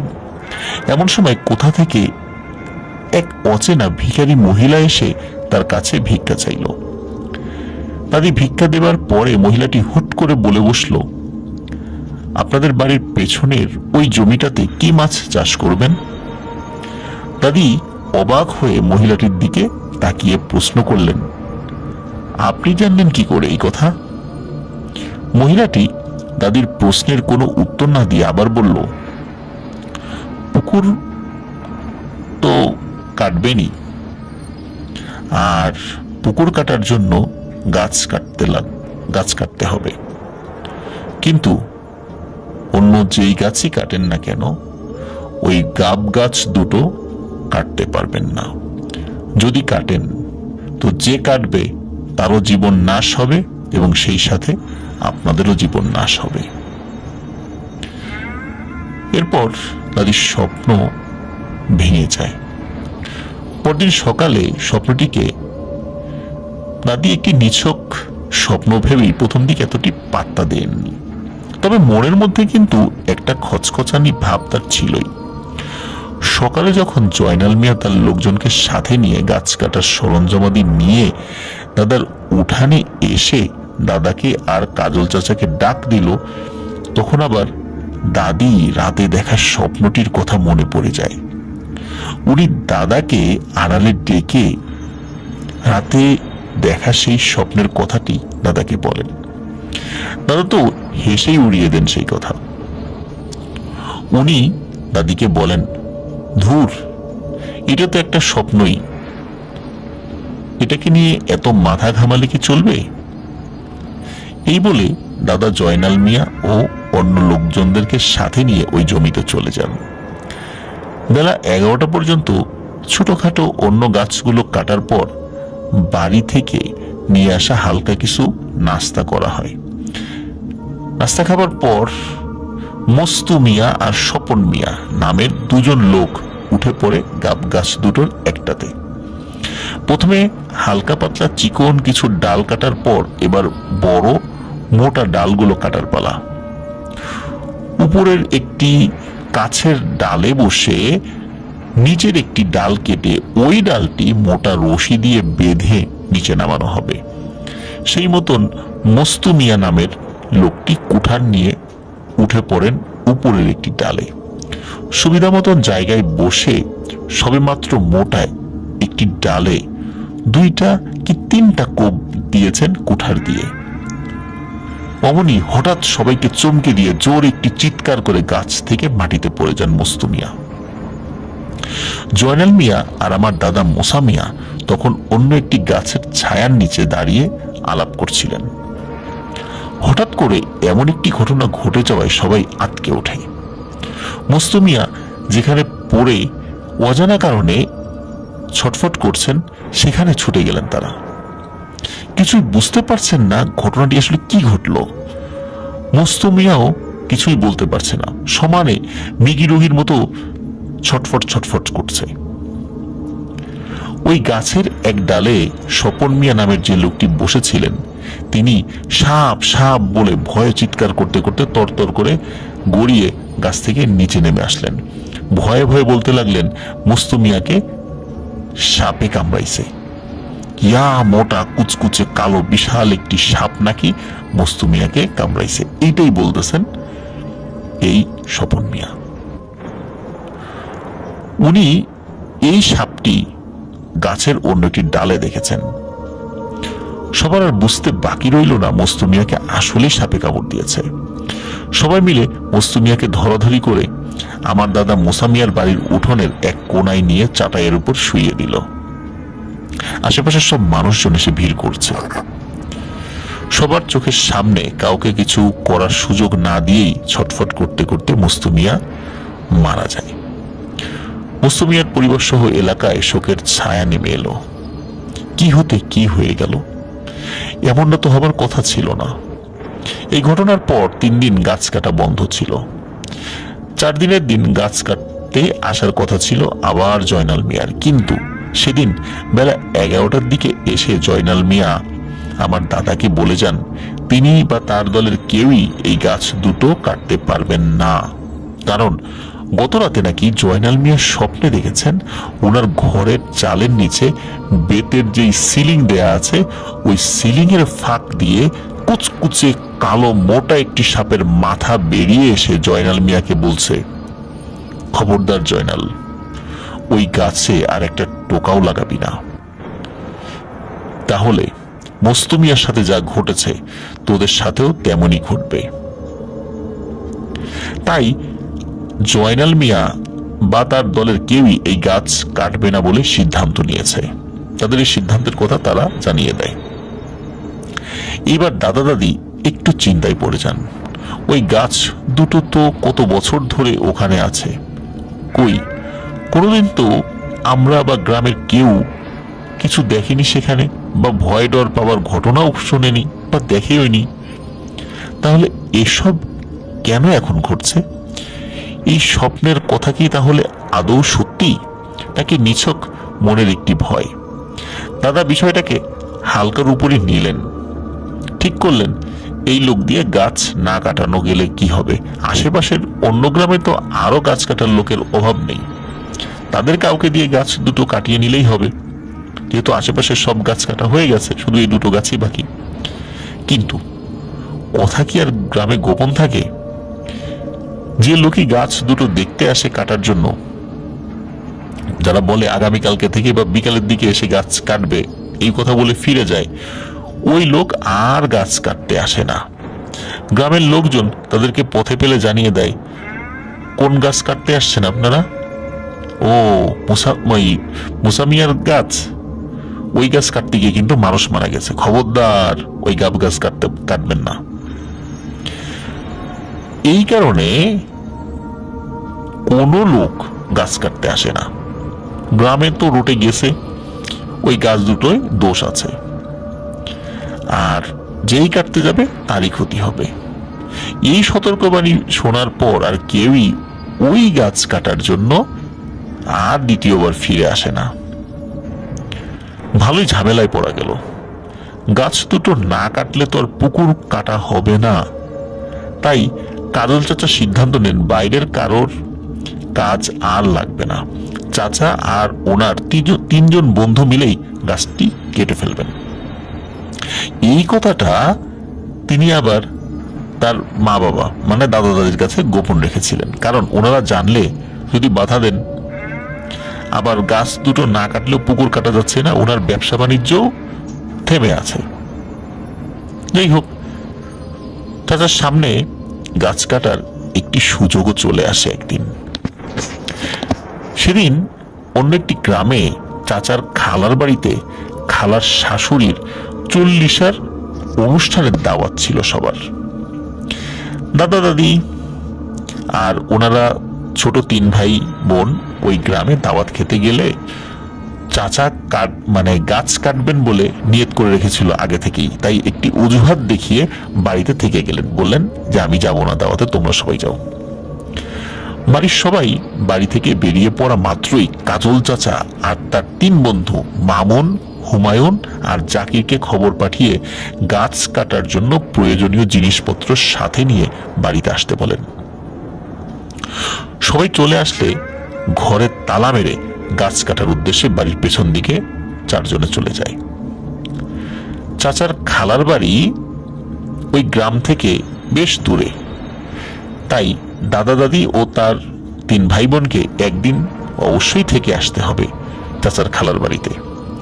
এই সুযোগে চাচা নির্বিঘ্নে গাছ কেটে ফেলতে পারবেন। কাজল চাচা আর তার এক বন্ধু জাকির উঠে গেলেন গাব গাছের ডালে। কিছুক্ষণ কোপাকুপির পর মামুন নামের যে ছেলেটি ছিল, সে গাছের নিচে দাঁড়িয়ে গাছের ছোট ডালগুলো একপাশে জড়ো করছিল। সে হঠাৎ করে উদ্ভ্রান্তের মতো হাত পা ছুঁড়ে সাপ সাপ বলে চিৎকার করতে লাগলো। কাজল চাচা আর মামুন চিৎকার শুনে জলদি গাছ থেকে নেমে আসলেন। সাপের কথা শুনে সবাই হাতের ডাল নিয়ে আশেপাশের কাটা ডালের স্তূপের নিচে, পাতার নিচে বা ঝোপঝাড়ের ভেতরে সাপ খোঁজায় লেগে পড়লেন। কাজল চাচার চোখে হঠাৎ সাপের একটি লেজ পড়ে গেল। উনি দেখতে পেলেন সরসর করে একটা সাপ পড়ে থাকা পাতার স্তূপের ভেতর ঢুকে যাচ্ছে। উনি বিদ্যুৎ গতিতে ওনার হাতে থাকা মোটা ডালটি দিয়ে পরপর কয়েকটি বাড়ি মারলেন। তারপর ডালের খোঁচায় পাতাগুলো সরিয়ে দেখলেন একটি ছোট্ট সাপ 1 হাত সমান লম্বা হবে, লাঠির বাড়ি খেয়ে আহত হয়ে পড়ে আছে, তখনও মারা যায়নি। চাচা সাপটিকে রাগের চোটে আরো কয়েকটি বাড়ি মেরে সাপটির মৃত্যু নিশ্চিত করার পর ডালটির আগায় সাপটিকে তুলে নিয়ে এই মৃত সাপটিকে উড়িয়ে পাশের ঝোপের মধ্যে ফেলে দিলেন। আশেপাশে আর কোনো সাপ আছে কিনা খোঁজাখুঁজি করার পর আর কোনো সাপ নেই এটা নিশ্চিত হয়ে আবার গাছে যখন উঠতে যাবার জন্য পা বাড়ালেন, হঠাৎ করে তার বুকের মধ্যে প্রচন্ড ব্যথা শুরু হলো। এমন ব্যথা মনে হচ্ছে তার বুকের উপর দাঁড়িয়ে কেউ লাফাচ্ছে। মনে হচ্ছে তার বুকের সমস্ত হাড়গোড় ভেঙে চুরে গুঁড়ো গুঁড়ো হয়ে যাচ্ছে। চাচার অবস্থা দেখে সবাই ধরাধরি করে বাড়িতে নিয়ে গেল। আমার আপন দাদা দাদিরা ছুটে এলেন ভাতিজার এমন অবস্থা শুনে। আমার বাবার বয়স ছিল তখন 10 কি 12 বছর। উনিও দাদা দাদির সাথে ওই বাড়িতে গিয়ে দেখেন কাজল চাচাকে বারান্দায় একটা চৌকির উপর শুইয়ে রাখা হয়েছে, আর তিনি বুকের ব্যথায় খুব ছটফট করছেন। বাড়ির পাশের একজন বয়স্ক লোক, যিনি কিনা কিছুটা ঝাড়ফুঁক বা কবিরাজি জানেন বলে কথিত ছিল এবং তিনি টুকটাক চিকিৎসাও করতেন মানুষের, ওনাকে খবর পাঠিয়ে নিয়ে আসা হলো। উনি এক গ্লাস পানিতে কিছু একটা পরে ফু দিয়ে ওই পানিটা চাচাকে খাইয়ে দেবার কিছুক্ষণ পরে চাচার বুকের ব্যথা আপনা আপনি সেরে গেল। সেই রাতে বাড়িতে কাজল চাচার বাবা মা কেউ ছিলেন না বলে কাজল চাচা আমার দাদার বাড়িতে আমার বড় চাচা আর বাবার ঘরে তাদের সাথেই ছিলেন। কাজল চাচা আর আমার বড় চাচা ছিলেন চৌকিতে, আর আমার বাবা মাটিতে একটি মাদুর পেতে সেখানে বিছানা করে শুয়েছিলেন। রাত তখন আনুমানিক 2টা হবে। হঠাৎ সবার ঘুম ভাঙে কাজল চাচার চিৎকারে। কাজল চাচা জোরে জোরে সাপ সাপ বলে চিৎকার করতে থাকেন, আর এলোপাথারি হাত পা ছুঁড়ে অদৃশ্য কিছু একটা গা থেকে বা মাথা থেকে ছুঁড়ে ছুঁড়ে নিচে ফেলতে থাকেন। আমার বড় চাচা আর বাবা ভয় পেয়ে দরজা খুলে দিলে দাদা দাদিও ছুটে আসেন সেই ঘরে। এসে কাজল চাচার এমন অদ্ভুত আচরণে তারাও ভয় পেয়ে যান। কাজল চাচাকে কিছুতেই শান্ত করা যাচ্ছিল না। তিনি চিৎকার করে কাঁদতে থাকেন আর বলতে থাকেন অজস্র সাপ নাকি কিলবিল করে তার গায়ে, মাথায়, শরীরে উঠছে এবং তাকে কামড়ানোর চেষ্টা করছে। উনি অনুনয় ভরা সুরে সবাইকে বলতে থাকেন আমাকে বাঁচাও, আমাকে বাঁচাও। অথচ ওনার পাশে দাঁড়িয়ে থাকা আমার দাদা দাদি, বড় চাচা আর বাবা কোনো সাপই দেখতে পাচ্ছিলেন না। সারাটা রাত কাটে এইভাবে কাজল চাচার পাগলামিতে। ফজরের আজানের পর উনি কিছুটা শান্ত হন আর ক্লান্ত হয়ে ঘুমিয়ে পড়েন। সকালে অনেক বেলা করে ঘুম থেকে ওঠেন। কাজল চাচা ঘুম থেকে ওঠার পরে প্রথমে কিছুক্ষণ স্বাভাবিক ছিলেন, মানে তার আচরণ স্বাভাবিক ছিল। তারপর যখন কাজল চাচার সামনে আমার দাদি সকালের নাস্তা নিয়ে আসলেন, উনি কয়েক লোকমা ভাত খেয়ে যখন পানির গ্লাসটা হাতে নিলেন পানি খাবার জন্য, উনি ঠাস করে পানির গ্লাসটা ছুঁড়ে মাটিতে ফেলে দিয়ে আবার রাতের মতো চিৎকার করে বলতে লাগলেন সাপ সাপ সাপ। গ্লাসের পানিতে নাকি উনি সাপের বাচ্চা দেখেছেন। সেদিন দুপুরে কাজল চাচার বাবা মা বাড়িতে ফিরে এসে তাদের ছেলের এই অবস্থা দেখে তো অবাক। কাল বাড়িতে রেখে গেলেন সুস্থ সবল ভালো ছেলেকে, আর আজ এক রাতের মাঝেই তার ছেলের একই অবস্থা। কাজল চাচা সারাক্ষণই আতঙ্কে থাকতেন। যতক্ষণ ঘুমিয়ে থাকেন কিছুটা সময় ঠিক থাকেন, ঘুম থেকে জাগলেই যাই দেখেন সাপ সাপ বলে চিৎকার করে বাড়ি মাথায় তোলেন। উনি নাকি গাছের ডালে সাপ দেখতে পান, কাপড় শুকানোর রশিতে সাপ ঝুলছে দেখতে পান, ঘরে বিছানার উপর দেখতে পান অজস্র সাপ কিলবিল করছে। আর অদ্ভুত বিষয়, প্রতিটি সাপের নাকি 2টি করে মাথা। সাপগুলো নাকি ওনার দিকে তাকিয়ে রাগে ফসফস করে ফনা তুলে তার দিকে তেড়ে আসতে থাকে, তাকে ছোবল দিবে বলে। আস্তে আস্তে উনি যে কোনো খাবারের মধ্যেও সাপ দেখতে থাকলেন। সবাই ওনাকে নিয়ে খুবই দুশ্চিন্তায় পড়ে গেলেন। কি করবেন কিছুই বুঝতে পারছেন না।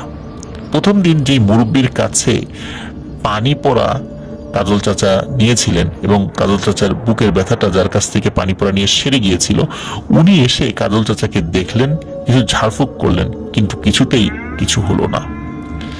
সারাদিন রাত চিৎকার চেঁচামেচি করতে করতে না খেয়ে না ঘুমিয়ে কাজল চাচার শরীর একেবারে ভেঙে পড়ল। উনি তখন প্রায় পাগলই বলা চলে। এক রাতে কাজল চাচার বাবা মুসা মিয়া স্বপ্নে দেখলেন কেউ একজন বলছে, তোরা যতই চেষ্টা করিস, যতই ঝাড়ফুঁক, কবিরাজ, হুজুর দেখাস, কোনো লাভ হবে না। তোর ছেলে নিষেধ সত্ত্বেও গিয়েছিল আমাদের বাসস্থান ধ্বংস করতে। শুধু অতটুকু করেই ও ক্ষান্ত হয়নি, নিষ্ঠুরভাবে পিটিয়ে আমার ছোট্ট আদরের মেয়েটাকে মেরে ফেলেছে সে। তার শাস্তিও পাবে, ও মরবে, ওকে তোরা বাঁচাতে পারবি না। এই স্বপ্নটা নিয়ে দাদা এক হুজুরের সাথে বোঝার পর হুজুর তাকে বলেন, আপনার ছেলের উপর মনে হচ্ছে কোনো খবিশ জিনের রাগ পড়েছে, তার থেকে আপনার ছেলেকে বাঁচাতে হলে জলদি বড় কোনো আলেম বা কবিরাজের শরণাপন্ন হন। হুজুরের বলা এই কথাটি কাজল চাচার বাবা আমার দাদাকে এসে বলার পর আমার দাদা আর কাজল চাচার বাবা ঠিক করেন জিন হুজুর নামে একজন বড় আলেমের কথা ওনারা শুনেছেন।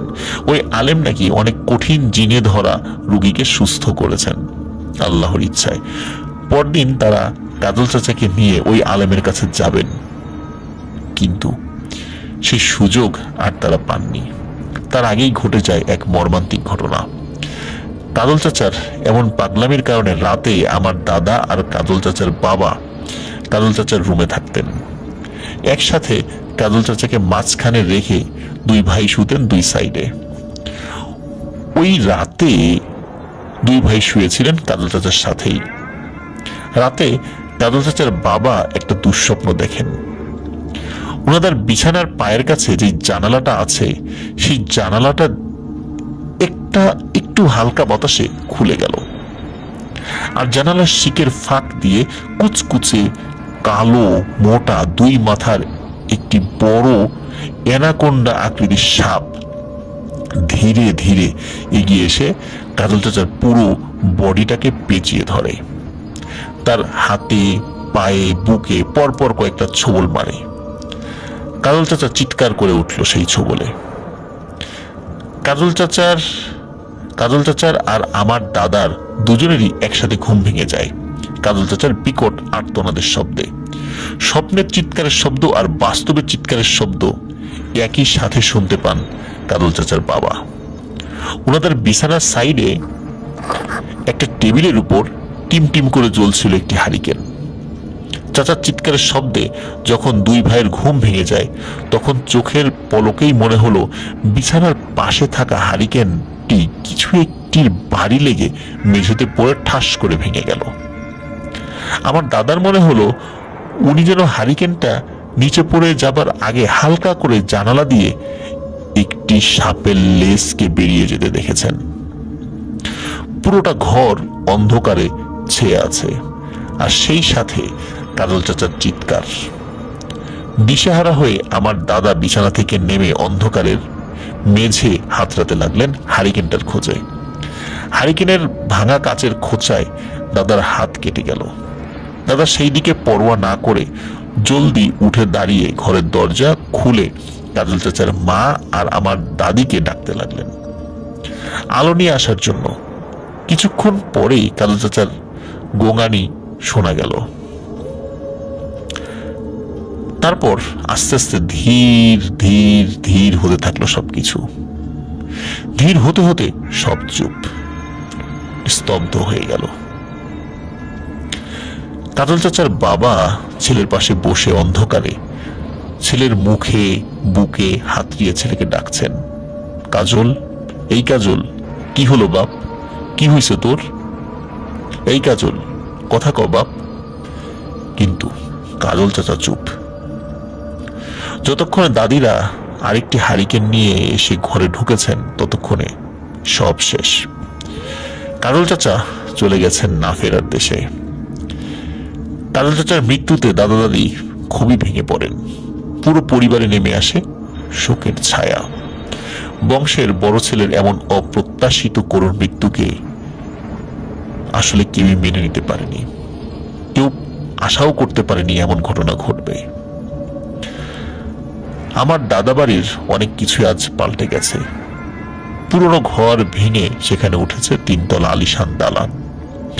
কিন্তু বাড়ির পেছনের ওই জমির সাইডে দাঁড়িয়ে থাকা অভিশপ্ত গাব গাছগুলো আজও দাঁড়িয়ে আছে। ওই ঘটনার পর আর কেউ ওই গাছ কাটার সাহস করেনি কোনোদিন, এবং আজ পর্যন্তও নয়। ছোটবেলায় দাদা বাড়িতে বেড়াতে গেলে সব জায়গায় খেলার অনুমতি পেলেও ওই গাব গাছ দুটোর কাছে যাওয়া পরিবার থেকে কঠিনভাবে নিষেধ করে দেওয়া হয়েছিল। ওই গাব গাছের গাব আমরা কোনোদিনই খাইনি। শুধু আমরা না, পুরো গ্রামের কেউই খাইনি এবং কেউ ওখানে যায়ও না গাছের ফল পাড়তে বা কুড়াতে। সবার মনেই একটা চাপা ভয় কাজ করে গাছকে ঘিরে। প্রিয় লিসেনার্স, এটি ছিল ঘটনা। আমরা আশা করছি এই ঘটনাটি আপনাদের ভালো লেগেছে। আর এই ঘটনাটি আসলে খুবই হৃদয় বিদারক।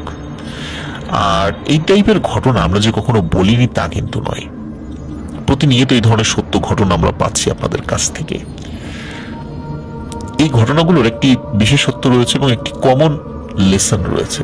সেটি হচ্ছে, স্বপ্নে যদি কেউ কোনো কিছুর বিষয়ে নিষেধ করে তাহলে সেই নিষেধটি আমাদেরকে শুনতে হবে, নতুবা ভয়ানক অভিশাপ নেমে আসবে, বিপদ নেমে আসবে আমাদের উপরে। ঠিক যেমন কাজল চাচার বেলায় এমনটা হয়েছিল। বিশেষ করে আমরা যদি কোনো পুরনো গাছ কাটতে যাই, অবশ্যই সেই বিষয়ে আমরা সতর্ক থাকার চেষ্টা করব ইনশাল্লাহ। আল্লাহ তাআলা চাহেন তো আমরা যদি সতর্কতা অবলম্বন করি তাহলে এই ধরনের বিপদ আপদ থেকে আমরা রক্ষা পেতে পারি। প্রিয় লিসেনার্স, আশা করি আমাদের ঘটনা আপনাদের ভালো লেগেছে। ঘটনা ভালো লাগলে লাইক, কমেন্ট ও শেয়ার করে আমাদের সাথে থাকুন। পরবর্তী ঘটনা শোনার আমন্ত্রণ জানিয়ে আজকের মতো এখানে বিদায় নিচ্ছি। আসসালামু আলাইকুম।